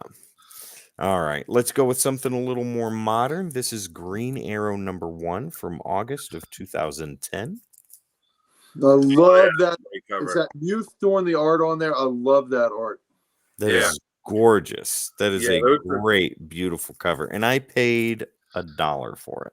Nice. Yeah, Nice. that run had some really great covers on it. That's right, Yeah. Richard. It did. Nobody It does Richard big is battle right. covers. Perez is Richard, the you're man. right. That was the one where he was like operating out of the forest, right? Right out of Yeah. the forest. Yep. Yeah. Yeah, you've got the forest down below. Looks like a destroyed city almost. Or Yeah. Yep. Yeah, because it was what, like the forest grew up in the middle of the city I think during so. brightest day, wasn't that it? And he was like kind of protecting the forest. I haven't read it yet, so I couldn't tell you. It's been a while since I've read it. Here's some old 12-cent goodness from Detective Comics. This is Batman and Batgirl #384. Yep. It's Oh, very that's nice. cool. That's a Love this. I showed some of these issues on the podcast, Gary, when Yep. you were on there. But for you guys here on After Dark at Comics Unleashed, you have to see this beauty. Look at that. I love Mhm. That's nice. Love the mask. that. Masthead is great. Here's a second print of Batman #416. This is one of the books that I got with the Roy Rogers book. Oh, that's cool. Yeah. Second print Nice. too. You can tell right there by that. Yeah. Found these at McKay's. So they have some books there that are not bagged and boarded, and they are 40 cents, regardless of what's in there. And I pulled these out, and they are near mint. So Superman Unchained #7. Nice. Nice cover. Yep. And then #8, which finishes the run for me. Oh, All No. right. So Congrats. thank you. Aside from variant covers, I have got the full series now. Nice. Yeah. This one I have the second print, didn't have the first print. Pulled this out. Adventures of Superman 497. oh, Yeah. cool. Love it. Yep. Yeah. Superman That's using his noggin. That's right, doing what he has to. Here's another book that came along with the Roy Rogers stuff. This is Action Comics 499. Cool. Oh, that's cool. Nice color yellow. This poppy Very in that. yellow. Yeah. This just needs a good press and it'll look great. Got this at McKay's. This was a 40 center. This is Action 826. Yeah, I love it. The in Yeah. Churchill cover. Churchill. Yeah, that's a Churchill. Yeah. A That's a Churchill great drew a cover. great Power Girl too. Oh, Yeah. yeah. The whole reason I got this is because of Shazam and Superman Mhm. right behind him. Shazam! Shazam. This is a gorgeous cover. I think everybody has seen this cover all over the place. This is Action 847. Oh, Yeah, yeah, that's that's a a good beautiful cover. Yeah. Love it. I think I'm at 75 issues of Action now, Gary. So 25 more, and then I'll have less than a tenth of the total run. Here's one that came with Roy Rogers stuff. This is the Masterwork series of great comic book artists. This is issue #2, and this is Frank Frazetta, Shining Knight and Other Tales. Oh, cool. Yep. Something different. Mm-hmm. Frank Frazetta does amazing artwork, and you'll see some more of that here in a little bit. But this is some I have decent stuff. Yeah, they're reprinting some of the old Shining Knight stuff he did in Adventure Comics, and I have Adventure 67, which is the first appearance of the Shining Knight. Oh, wow. That's cool. Mhm. There you Very go. cool. Yeah, this is from 1983. Yeah, they're reprinting the old Yep. Shining Knights that were in Adventure Comics. Yeah. But because of many Mhm. conversations we've had, Gary, I am actively looking for reprints now. Yeah, I because- believe there were 2 issues of that. Oh, let me show you one other one. This I haven't bagged and boarded yet, but it is on the list. So talking about reprints, this also came with the Roy Rogers stuff. This is the original Swamp Thing saga. This has issues 7, 8, and 9, I believe. Mm-hmm. Yep. Oh, that's cool. Oh no, that's 5. Well, it has the Batman 5, issue in it. 5, 6, and 7. Yeah, and 7 is the Batman issue, right? Correct. Yeah, And so the last one would be 8, 9, and would have Yeah. 8, 9, and 10 in it. this is the closest I can get to the rights and covers for now. I don't know. So I may have a surprise for you there too. oh, I Yep. hope so. All right, so here's another one, Gary. This is because of you. But this came with the Roy Rogers stuff. So Camelot 3000, issue number 10. Oh, nice. Nice. Love that cover. Those books are not very expensive. You can get them pretty much $1, $2 a book. Yeah, I picked the whole run up for $12. Yeah. there you go. Here is one I paid 40 cents for at McKay's. This is Death, the High Cost of Living, number 3. And this is the no price variant. Yeah. Yeah, You get what everybody gets. You get a lifetime. that's right. There you go. Speaking of Death, let's stay there for a minute. This is the first reprint of Death's first appearance. This is Essential Vertigo number 8.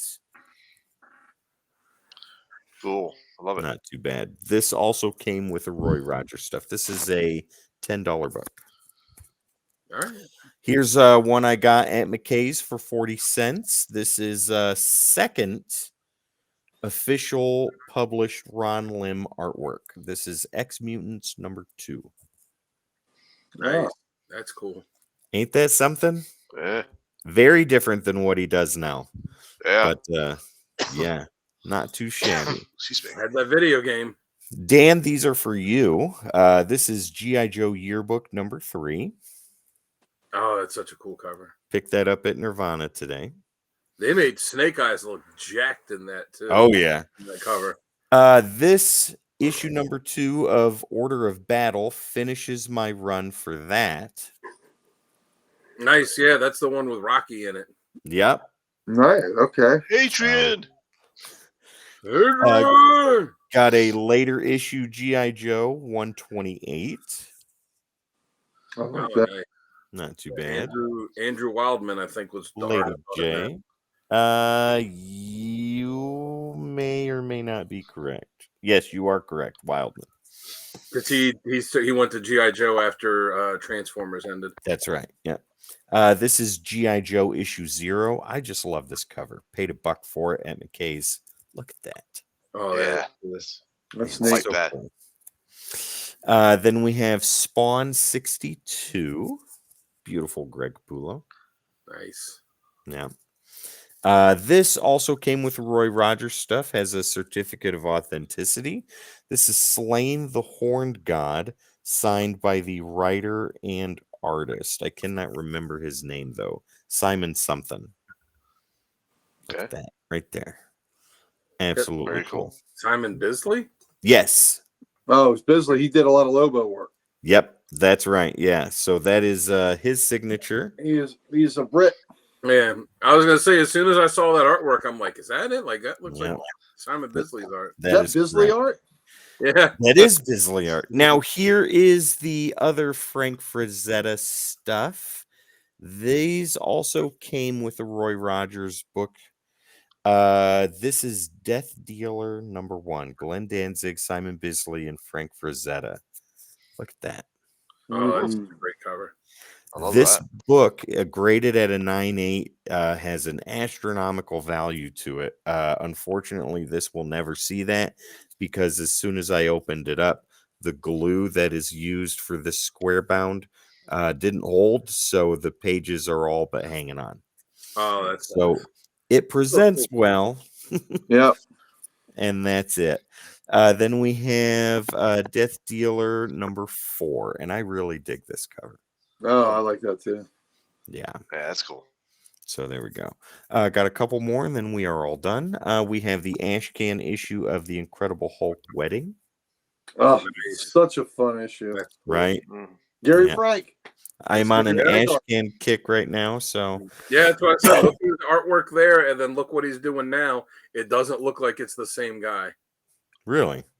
Yeah, look, that's Gary Frank, and then you look at the stuff he's drawing now. Like I said, the stuff he did on the Hulk then is good, but it's like a completely different style now. It's so much Oh, gotcha. so much Okay. more detailed. This one I found at McKay's. This is Daredevil #1. Sal, this is for you. Beautiful right. foily goodness. Oh, I that's have cool. that. That's good. Yeah, $5. Couldn't pass it up. Can't pass that up at all. No. Now, Foily Gary, goodness. Gary, I think this is more for you than anybody else. Fantastic Four #252. It does not have the tattoo in it, though.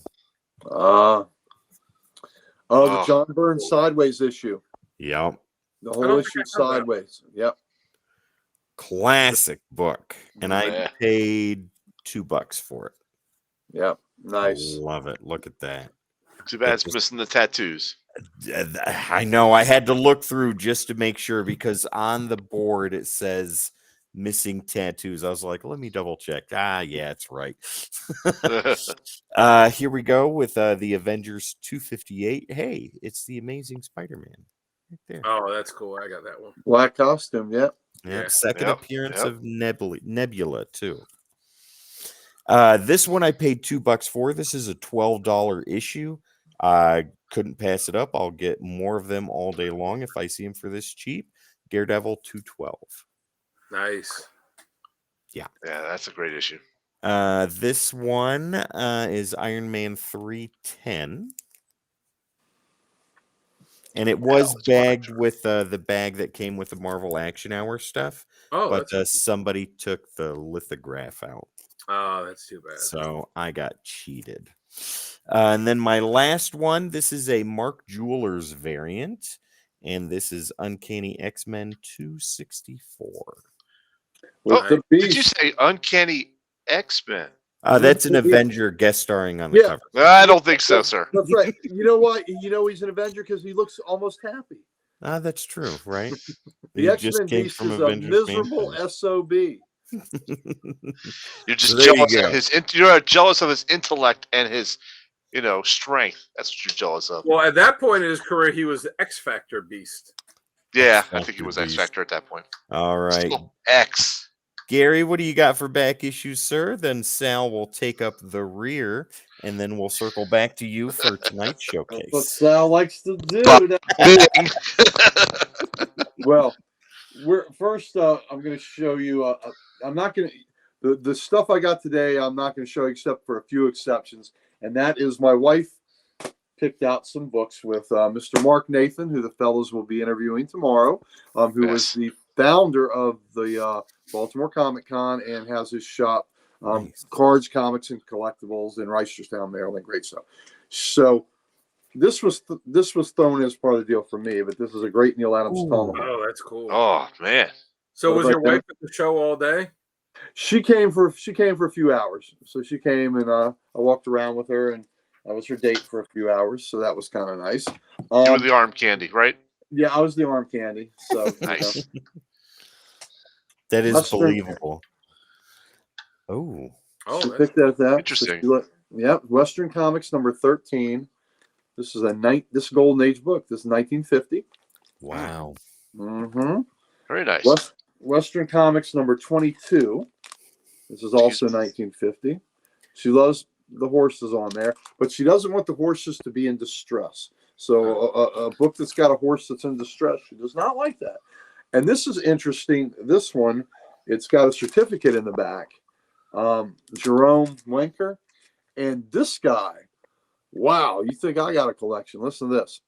This certificate of authenticity is to show us that this comic book is from the estate of Jerome Wenker.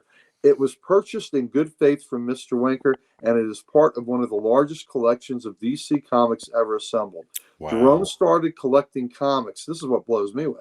He started collecting comic books in 1983 and has assembled one of the most complete collections of DC Comics that were known to exist. He had newsstand copies up until the 90s, and direct afterwards. The collection was only 22 short of being complete. Oh. And 84 and only 84 of his books were incomplete, like maybe missing a page or so. This is a piece of comic book history. So Wow. That's cool. this dude had all but 22 DC Comics. So of course I like to know. I have to know which ones was. Well, he yeah, not. I was just thinking like which ones was he missing? Right, because and he started in '83 when these, if he was getting a lot of that Golden Age stuff, that was still very expensive. Yeah. And how the hell did he compile it in a relatively short time? In a way, that's I mean, I guess I look at '83 as a relatively short time, but it's really not. But still, I still think that's not a lifetime of collecting. That's less than that. Yeah. And for him to get all but 22 issues, and were the 22 issues, were they the big expensive ones like Detective 27 or Action 1, yeah. or were they the ultra rare ones that are just so damn hard to find, like the first 26 issues of Detective, or some of these real scarce ones, like a lot of the More Fun issues. And More Fun, was basically DC's first comic, were New Fun comics from 1935, which were tabloid sized. I mean, was it some of those? So I may have to research and see which he was missing there. And then, yeah, like does that include all the digest? What is they did? What is his name? His name is Jerome Jerome Wenker, Wenker. Spell that last name one more time. Wenker. I'm gonna look him up. Yeah. So after we go off air, I'll get some information. So I guess and the other thing is from his Pam, estate. that is exactly correct. How is that even possible? Yep. Oh, I was told that there was a gal in Burlington, Vermont, when I was in a comic store up there, that was local, and she started. There are a couple shops she owns there, and she started it in the maybe 80s, late 70s, maybe. Her father had money, and he wanted to stake her in some business. She chose comics, and the rumor was she had every DC comic, and she had 2 Action 1s, and the fellows telling the story said, you know why she had 2 Action 1s? Because she spilled coffee on one of them and had to buy another one. Wow. Now, she was spending a lot of this money in the 80s, early 80s and all, when she was buying everything up. So before the prices got really outrageous, but even then you needed cash to buy it. But to have every single DC book was what the rumor is. And like I said, even with those, there are Action 1s out there because that was a dynamic cover that people kept. But I think New Fun 7 is a really, really ultra rare book that was just kind of a funny, affordable.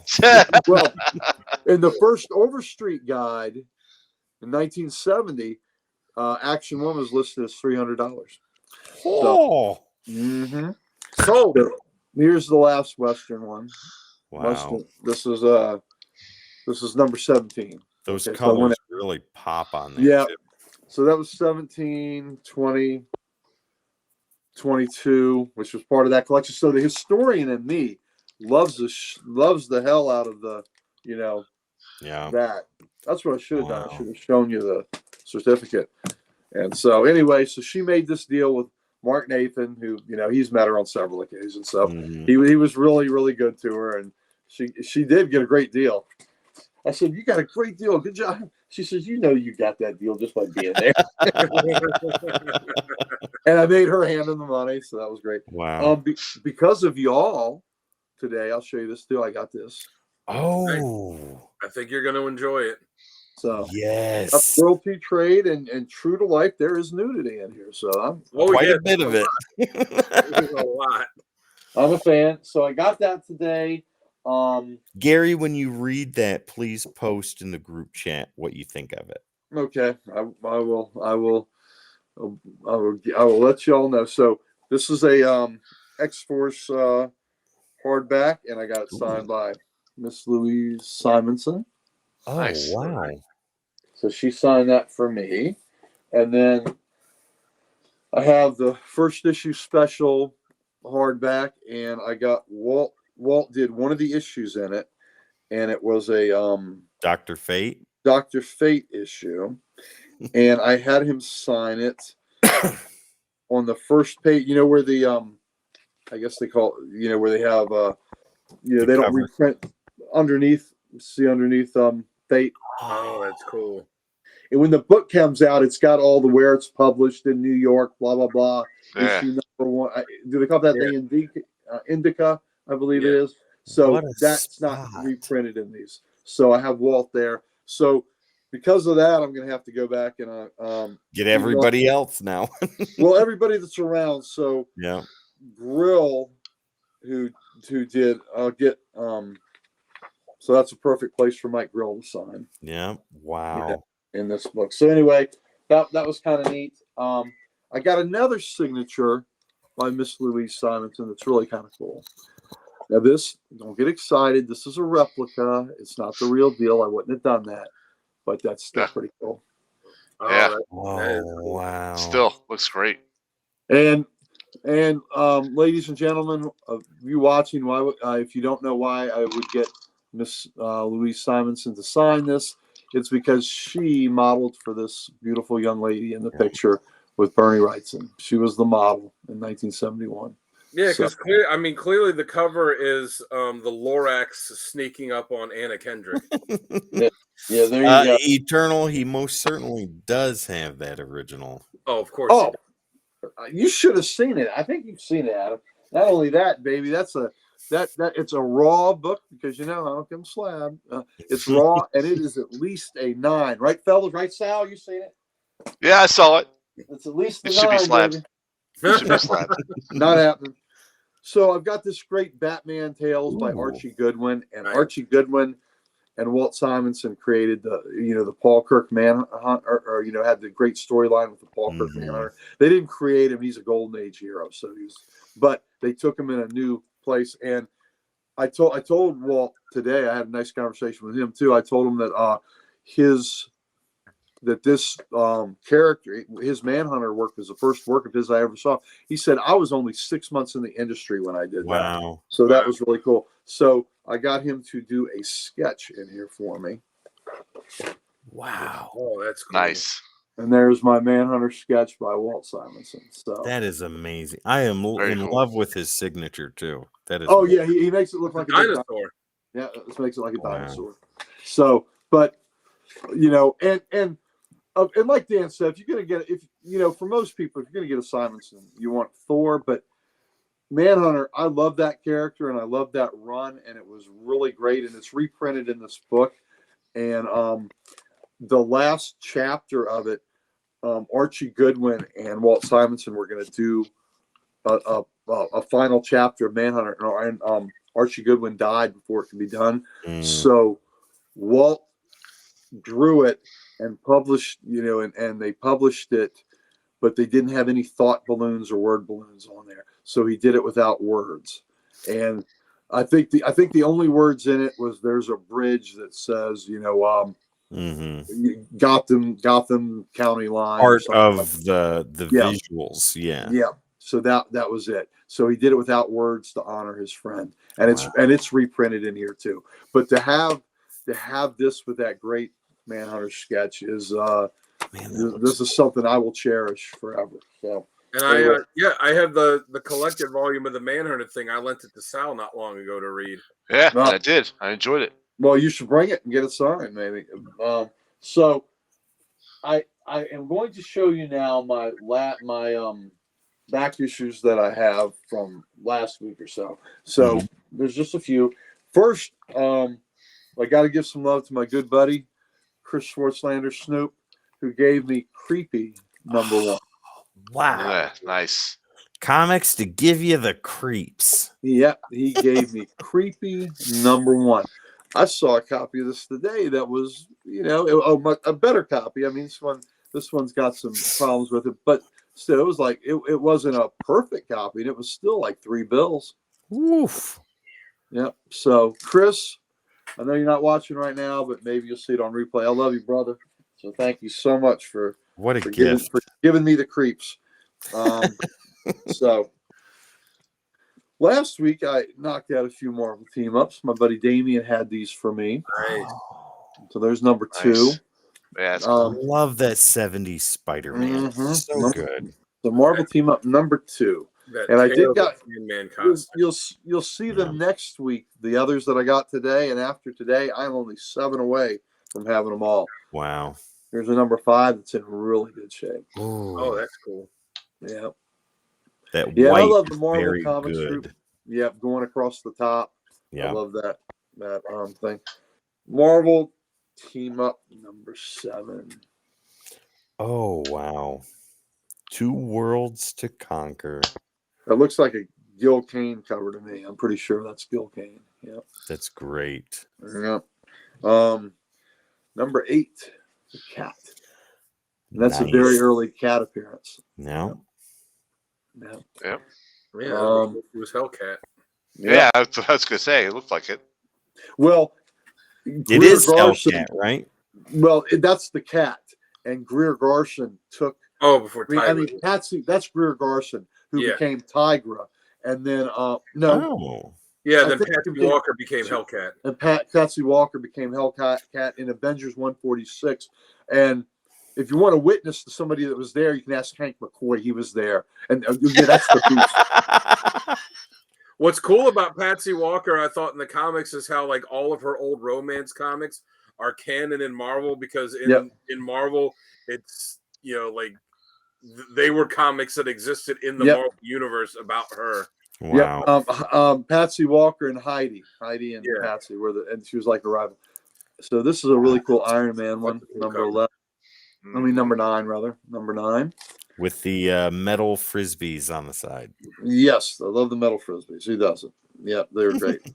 Not quite as cool as when he had the roller skates and when he had the nose. Yeah, the nose. The nose was great. There we go. Marvel 17. Wow. Fantastic. You mean you don't like the Iron Man of 2020 with the big gears on his shoulders? I like that Iron Man suit. And they did bring him back in 2020 too, which was cool. Now, when you look at this, first off, you don't realize who this cover is by, because there aren't any bodacious gals, but this is a Dave Stevens cover. Nice. Comico Christmas Special. Wow. I haven't seen that one from him before either. And neither had I. There's no snow on that cover at all. No, but there's gift giving. There you go. There you go. So that was Dave Stevens. There's a couple of the Stevens covers. Like, I mean, I'd like to have them all, but there's a couple of them like I'd really want to get that. This is an upgrade for me. Ooh. So this is a Wonder Woman 217 giant size. Is that part of the bondage years? Yes, this was in those bondage years. This is a Mike Grill cover. So this is when she's being monitored by members of the Justice League to see if she wanted to have them, monitor her adventures. So she felt she was worthy of coming back. This is not an upgrade, but this is finishing. I'm very close to having a unbroken run from, I guess, about 197 all the way to where this ended at 321, something like that. So wow. So I'm working on finishing that. This is a variant action cover that was a 1 in 25 that I didn't get, but I saw it. It was really cool. Ooh. Oh, yeah. Cool. Yeah. I like that. Yeah. So that's different. Here's a good 100-pager. So I have almost every 100-pager DC ever did, except for the 100 pagers in Young Romance and Young Love. And there was about 8 of each. But since I have every other 100-pager, why not kill them all? Why not get them all? Wow. Yeah. Mark for life. Well, there you go. Mark for life. Cat. Stray cat. I was always picking up homeless animals, but this one wouldn't be tamed. Stray cat. He looks like he looks like an animal. There he goes. Please don't. What's this? Mark Flick. Please don't look at it. Yeah, okay. It looks like she's got a beauty mark. Oh, she's too shy and quiet to land a boy.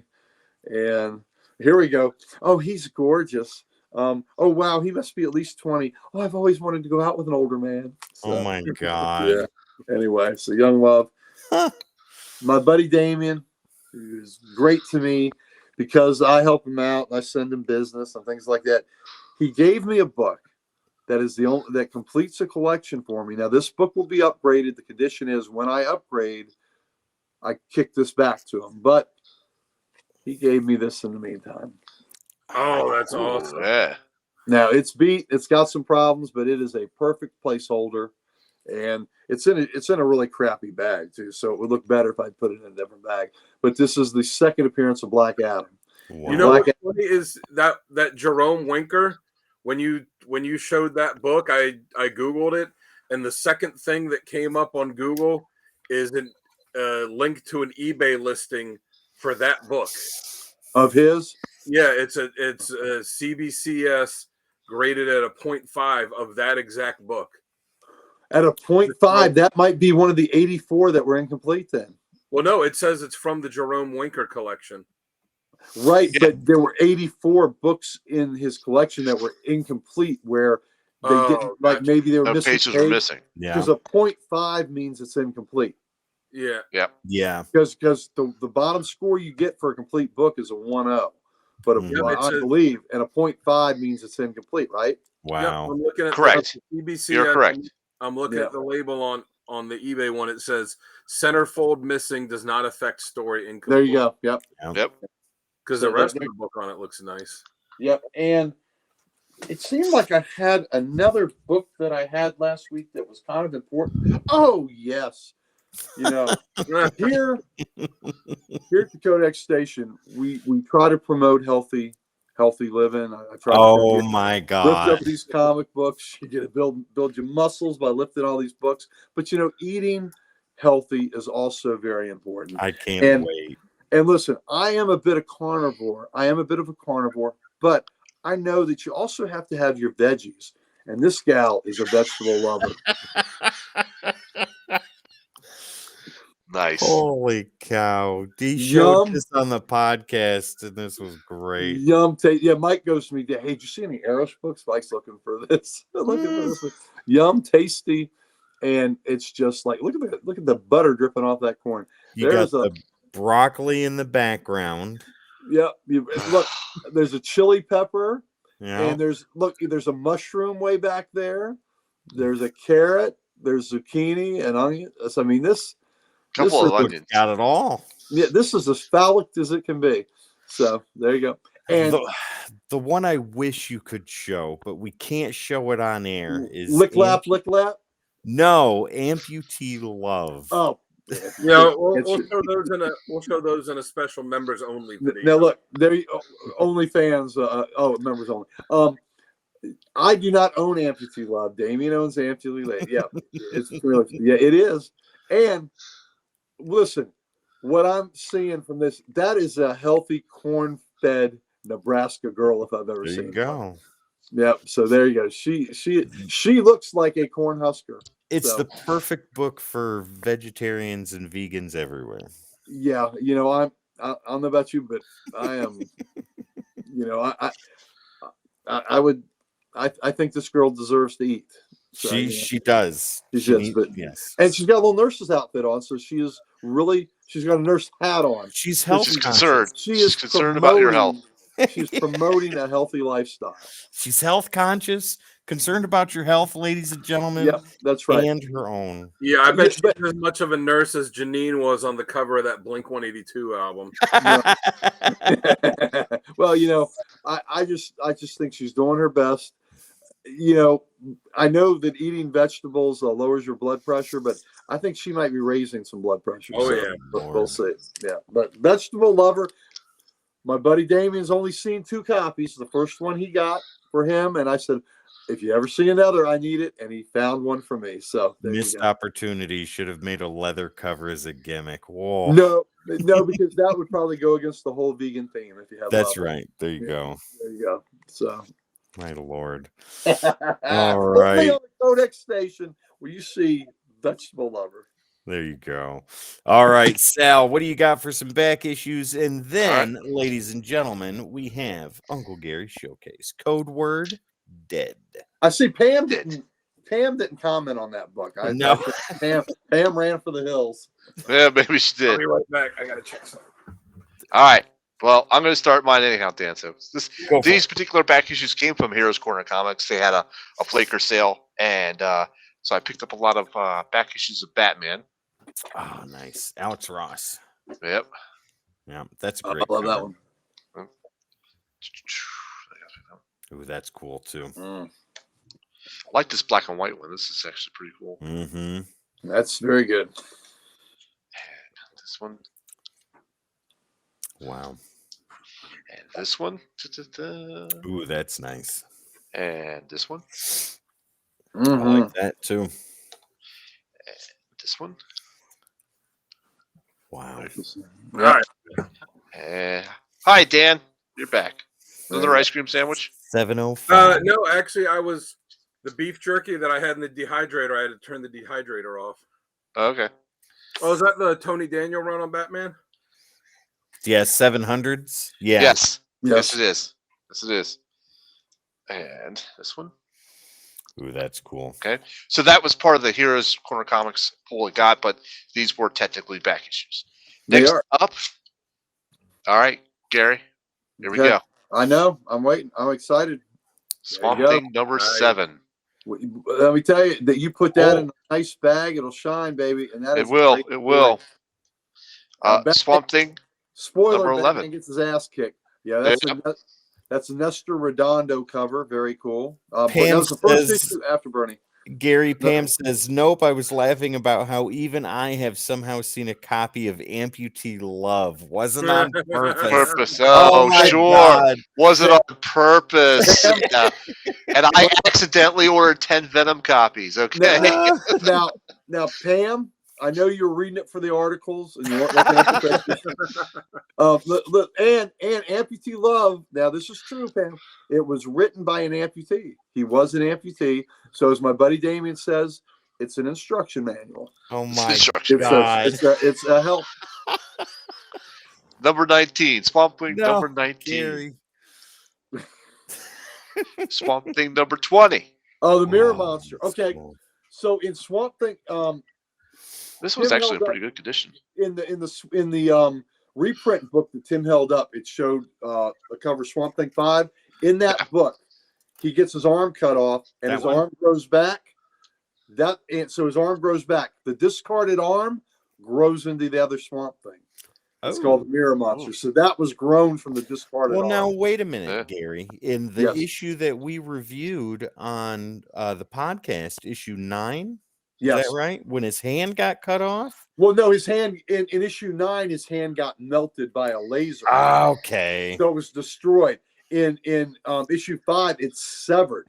So the severed limb falls down a cliffside, and then it grows into another swamp creature that is mindless. So it's called the Mirror Monster. But the alien melted his arm, and then he just threw it back. Yeah. Okay. Yep. So we got number 15 as well. I love that cover. Again, Nestor Redondo. That is a great cover. What is that on the back? Then I got a Crisis on Infinite Earths number 7.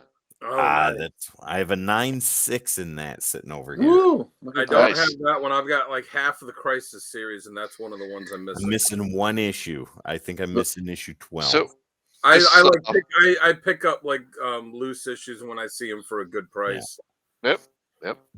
This is a Flash 246. Did you say you pick up loose women with issues when you have a chance? He does. Dan's a helper. Hey, everyone's got to have a hobby. Okay. He's an enabler. He enables. That's one of my favorite covers. You all know who did that cover? Yeah, I was gonna say, who did this cover? Perez? Nope. Then I don't know. Dan, any guesses? I can't. Are you Googling it right now? No. Gil Kane? I can't tell. Nope. Jim Aparo. He was my favorite Green Arrow artist. Oh, is that Neil Adams. Neil Adams. Oh. You don't usually see him doing Flash covers, so that's why it's got out of place. Yep. 323 of Flash. Oh, that's a great cover. Yep. Infantino, Carmine. Are there fingerprints on any of the black on there? No, but I've got a nice crease on the corner. Oh, so close. Yep.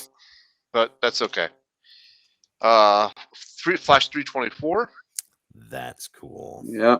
That's cool. That was such a good run on Flash. Now this issue is beat to shit, but I picked it up anyways because it's cheap. It was very cheap. Strange Tales number 139. Oh, nice. The brave guy. I don't think I paid more than $2 or $3 for it. Worth every penny. And at that point, it was because Strange Tales started out. It was when it went to Heroes, it was the Torch and Doctor Strange, and at this point, it's Nick Fury and Shield and Doctor Strange. All right, this is Unexpected number 189. Fun cover. Yeah, it's Luis Dominguez, and it's a that was so when the Witching Hour and House of Secrets stopped publication. They made Unexpected a $1 book, and they had tales from all three in there. Wow. So All right. Strange Academy number 2, a variant cover to that. Ooh. Oh, that is a cool cover. Yeah. I picked up a Saga of the Swamp Thing.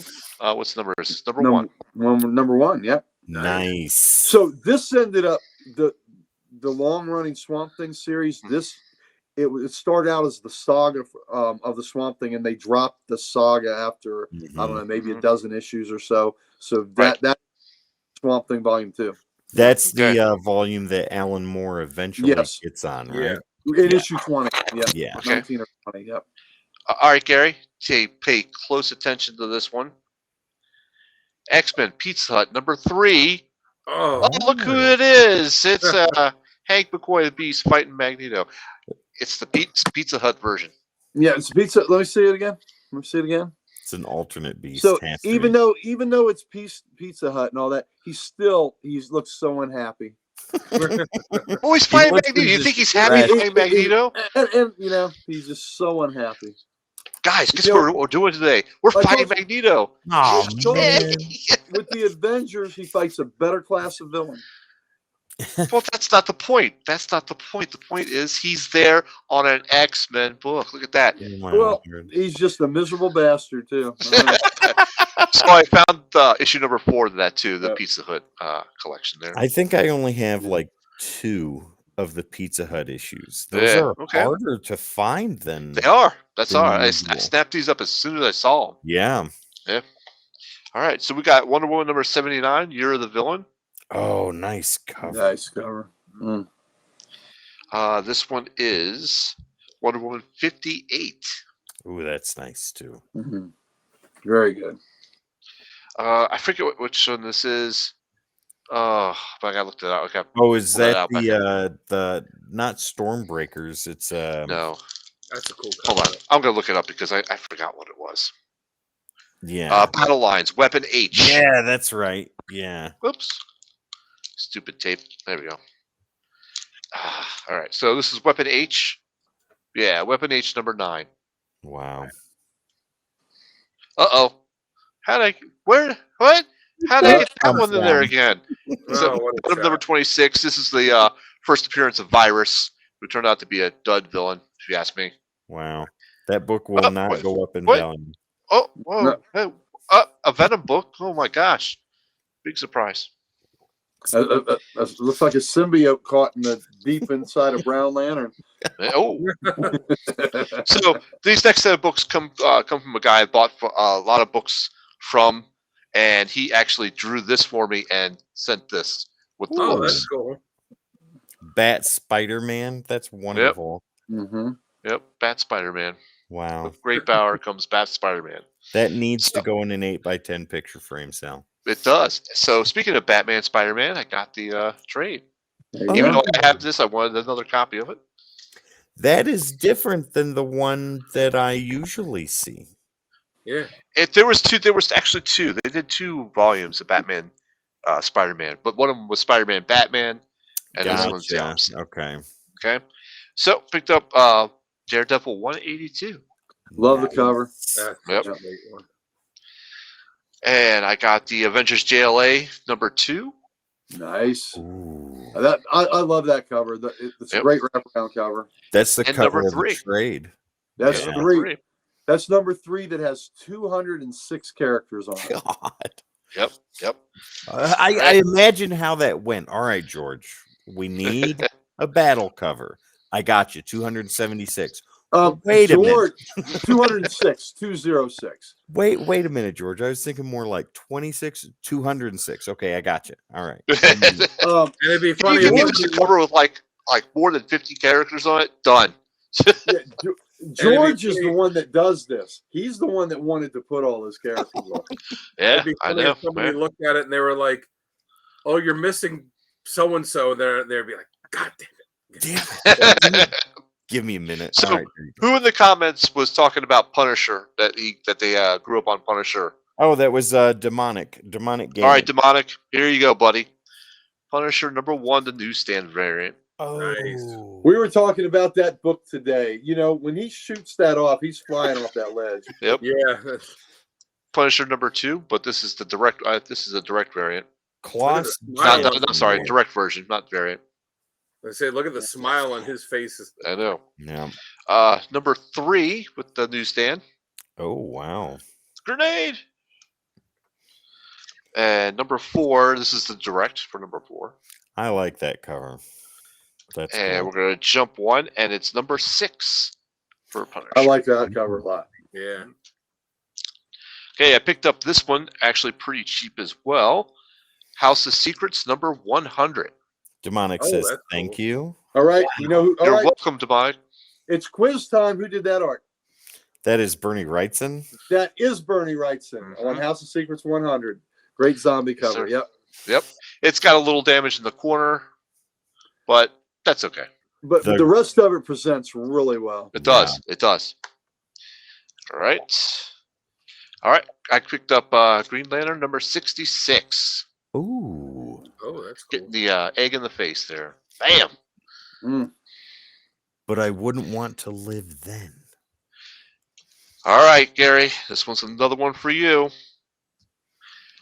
X-Men #47 with Beast and Iceman. The Wow. Beast and Iceman. Look at that. Look how happy he is. He's swinging in there. Look how happy he is. What's Yeah, the price on that book? 100, a hundo. Tell But I me did you not did pay. not. Okay. I did not pay 100 for this. No Benjamin was Nope. used. I got these two. I got these two. I want to say for like 60, 65. So, That's fair. but yep. The Maha Yogi. Wow. That's a hairless beast, Gary, so it doesn't. Hairless Beasts don't count for anything. No, it still counts. His name is Hank McCoy. He's the Beast. It still counts. Well, The defense rests. Well, the defense rest. Well, but why in the Krakoa era did they save the beast from the Avengers time? Right? Well, it wasn't them that saved it. That was him that saved it. That was was him that him. saved it. That's right. Yeah, And it was him. His But we don't need to defense- talk about that. his defense is going to rest, but I have 4 lawyers named Barb, Sue, Melanie, and Patty who are going to come and plead his case a little more. Yeah, Is that all you Yeah. got, Sal?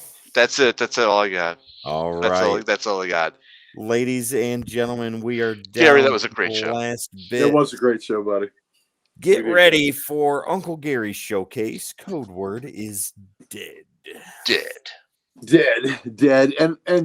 And I'm just going to throw in a weird one in the beginning, just because I only had 11 issues, and I figured we got to have an even dozen. So here we go, and that is a movie adaptation of The Deep.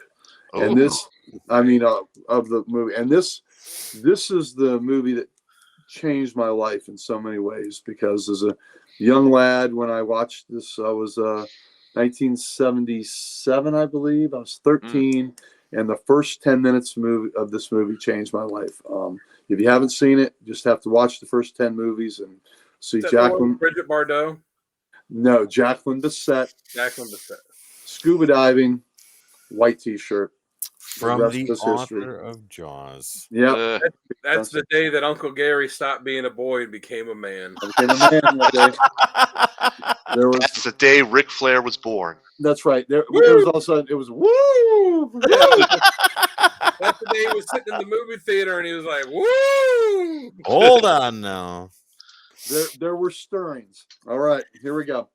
So that was a throwaway. So we're going to look at a Marvel series that went 11 issues, horror, The Dead of Night. All And right. it's a pretty cool series, pretty fun art. Dead of Night #1. Ooh, Oh, that's nice. Yeah, let me All right, I know the Gerber bags are great, but the glare, they do have glare. Haunted house is not a home. It's not a see, Jan, it's empty, just like I told you. These haunted houses are all a big fake. Yeah. Well, I think Jan is seeing differently. You know? Yes. Yes, Jan's seeing differently. All right. Then the house that fear built. Ooh. Oh, that's another good cover. Yeah, Another fantastic copy. Yep. 4 Tales of Midnight Menace in the Marvel tradition. Now, the difference between the Marvel and DC books of the series, most of the Marvel horrors were reprints of the old Atlas books from the 50s. And the DC books were new stories. But the covers are still pretty cool. This is Dead of Night 3. They Lurk Below. It's too quiet on my beat tonight. I almost wish something would happen. Anything. No, you don't. No, Careful what you wish. Wasn't another thing, Gary, between the Marvel and DC horror books, Marvel had more word bubbles on the cover? Yes. DC, this was in a more classic DC feel where they were letting the image speak for itself. Yeah. But as you'll see, almost all of these have word balloons, and some of them, here we're going, this one's quite wordy. All right, Dead of Night 4. Hurry, darling, please. It's the night of the full moon. We've got to get out of here before the werewolf strikes again. So all she had to do was say, hurry, darling, it's the night of the full moon. We didn't have to have all the other exposition there. No. Shock, but that is a really cool werewolf cover, though. Yeah. Check, please. Yeah. Table 1. I love it. Yeah. So, what's cool, too, is look, the logo on Dead of Night is a guy, like, rising out of the grave. Now, that's pretty cool. Is Dead of Night a affordable series to get, or is it one of the series that runs a little bit? Okay. So to get one of these in really nice shape, maybe you're paying $20 or more a book. Okay. So most of mine are in really nice shape. You can get them a lot cheaper, if they're beat up. So here's one that we don't have a whole lot of, thought balloons and all, but still, are they vampires? Are they ghouls? Don't answer till you've read the soul-searing shocker called Deep Down. Wow. But yeah, so for really nice copies, you're looking at 20, 28 maybe, but that's still not bad. No, the horror books are still kind of affordable. Dead of Night 6. This is I really love this Jack the Ripper cover. Death is a Man Called Jack the Ripper. Yeah. Yeah. So that's a great cover. That is fantastic. Yeah, I love it. And again, you can see the logo better by Dead of Night. Yeah. The ghoul rising out of the grave. That is just so cool. Yeah. All right, let's go Dead of Night 7. Well, welcome, Hugh Carter. Welcome to hell. Yeah, what lurks on the 13th floor. Wow. Oof. So when you wonder why the buildings don't have a 13th floor, that's why they don't have the 13th. Yep. That's what's waiting for you. I always thought that was like a legend or urban myth, you might say, but a lot of buildings skip the floor 13. No. All Superstition. Right. This is one of my favorite ones, and it's and we've got a monster talking some serious smack on this. Uh-oh. It says, "You sneaked into my lair uninvited, but now I insist you stay for dinner." Oh, wow. Yeah, there you go. As dinner. That's a cool cover. That is. I like that. Yeah. So I'm sorry, you probably mentioned this before, but what's the time frame on all these Dead of Nights? What year? Oh, these Dead of Nights, we're looking at like 1975, in the 25-cent era. Let's see, was the first one a 20-cent or a 25? The first one was 20, so we're probably looking at 74 in that, and we've probably crossed over into 75 now. Okay. So, and let's see, are these monthly, February to March, April? So these look like these are bi-monthly. Okay. I love this cover. It's by John Romita. Dead of Night. Oh, yeah. Ooh. Isn't that great? That is.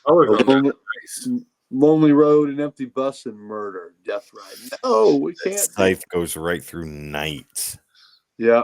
He's getting ready to cut that bus. I love that. That's awesome. Yeah. So these books are just so cool. All right.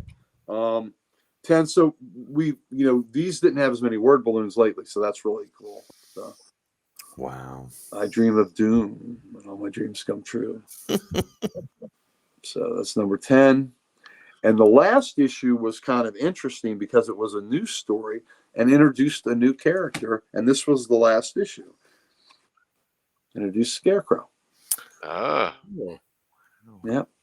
The letterhead is very small compared to the previous issues, too. Right, because they were introducing the Scarecrow. Yeah. I like that. That's a really cool cover. It is. It is.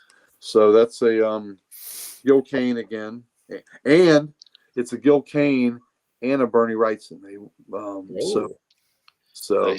Wrightson may have inked Kane's I bet work. that book goes for a pretty penny. More than the others. This one, I've got a few spine things on it, so it's not perfect. Yeah. But it could be upgraded, but it presents well enough. Wow. So there you go. That was a little mini. That was a little mini thing. Usually I go overboard and give you more, but it's been a long day, and we're in the dead of night right now. So. All right, ladies and gentlemen, thank you very much, Uncle Gary, for showing us any showcase. We look forward to it every week, and I'm very glad and happy that you get to do this for us. Pam says that she actually has that issue. Very cool. Pam, I knew you had a lot of this great treasure that we show here. You got too much knowledge when you come into right. Pam, how many issues do you have in your collection? Let us know that. Yeah, let us know, Pam, before we get out of here tonight. And everybody let us know how many you got. Long day. Nah, man. I'm still up for some reason pricing some new cards. There you go. Yeah, we'll take a couple minutes. Whoever's in the chat right now, go ahead and let us know how many books you have in your comic collection right now. Sal, how many do you have? Let's go right to CLZ. That's what I'm doing. That's 13,875. Wow. Dan, what about you? Know your business. No, fine. Give me a second. Let me open up my. All right. Well, I got mine open here. I have 5,267. Nice. Richard says he has about 600. That's awesome. That's wonderful. Yep. Nice. Very cool. Eternal says he has about 850-ish. Okay. Very cool. Here we go. Okay. Demonic, if you're still sticking around, how many do you have, buddy? Pam, let us know as soon as you can. And anybody else that's in the chat right now, go ahead and let us know how many comics you have in your book. Demonic has he's got a couple of zeros next to that. Yeah, I'm sure he does. It will not let me look at my spreadsheet on my home laptop because I don't have Microsoft Office on here. But so I can't give you an exact number, but it's count them right now. We'll wait. It's like 15,100 something. There you go. Well, Demonic, if you have 3 books for real, that is even better because you are at a spot where all 4 of us wish we could go back to. You are at the start of what will become an amazing comic book collection. So we look forward to hearing more about what you pick up in the coming weeks. Dan, you said 15,000? 15,100 and something. I forget the exact number, but all right. I email my spreadsheet that I update every time I get new stuff. I email it to myself at the beginning of each month, but my home laptop, I can't read. I can't read it. It just comes up with a bunch of gibberish because there's no Microsoft Office on it. There we go. All right, Pam, if you're still there, let us know. Otherwise, you can let us know the next time you are on in the chat. Oh, Demonic, no problem, buddy. The best place to be is to pay attention right here, especially on Comic Character of the Week.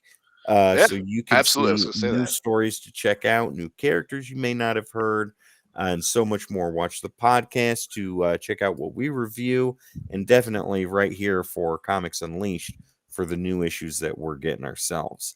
Pam says she has 1,577 according to the app that she has cataloged. Passed on cataloging my old image crap. Oh, that hurts the heart. Damn, that's a healthy number, and you're Yeah. not even done counting. Yep. No, the old image stuff, I grew up on that stuff. I got some of it. It's all worth next to nothing with the exception of the Spawn stuff. And I'm doing what Gary said to get all the Spawn I can and then sell it and buy something good. Tim, what's your I don't number? I bought all of it when it came out, like everything I was buying. I don't have most of it anymore. I got rid of some of the stuff that I just didn't care about a while ago. I kept Homage Studios was the one that I liked the most, so I kept all the stuff I had from that. And then there's a few others, like I kept the Savage Dragons I had. I kept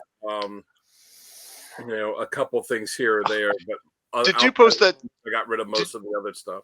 Did you post that random panel where the Hulk was lying on some type of gurney and Betty put a savage fin on his head? And he's like, really? He goes, you think someone's going to confuse me for Dragon? For Savage Dragon, I didn't post see that. there's a Hulk with a fin head on his head. Yeah, I didn't post that one, but someone else did. It was pretty funny. Okay. Well, all right, ladies and gentlemen. Tim, what was your number? What was your number of books? Oh, for comics, 5,267. But after another trip to McKay's, it'll be over 10,000. We're good.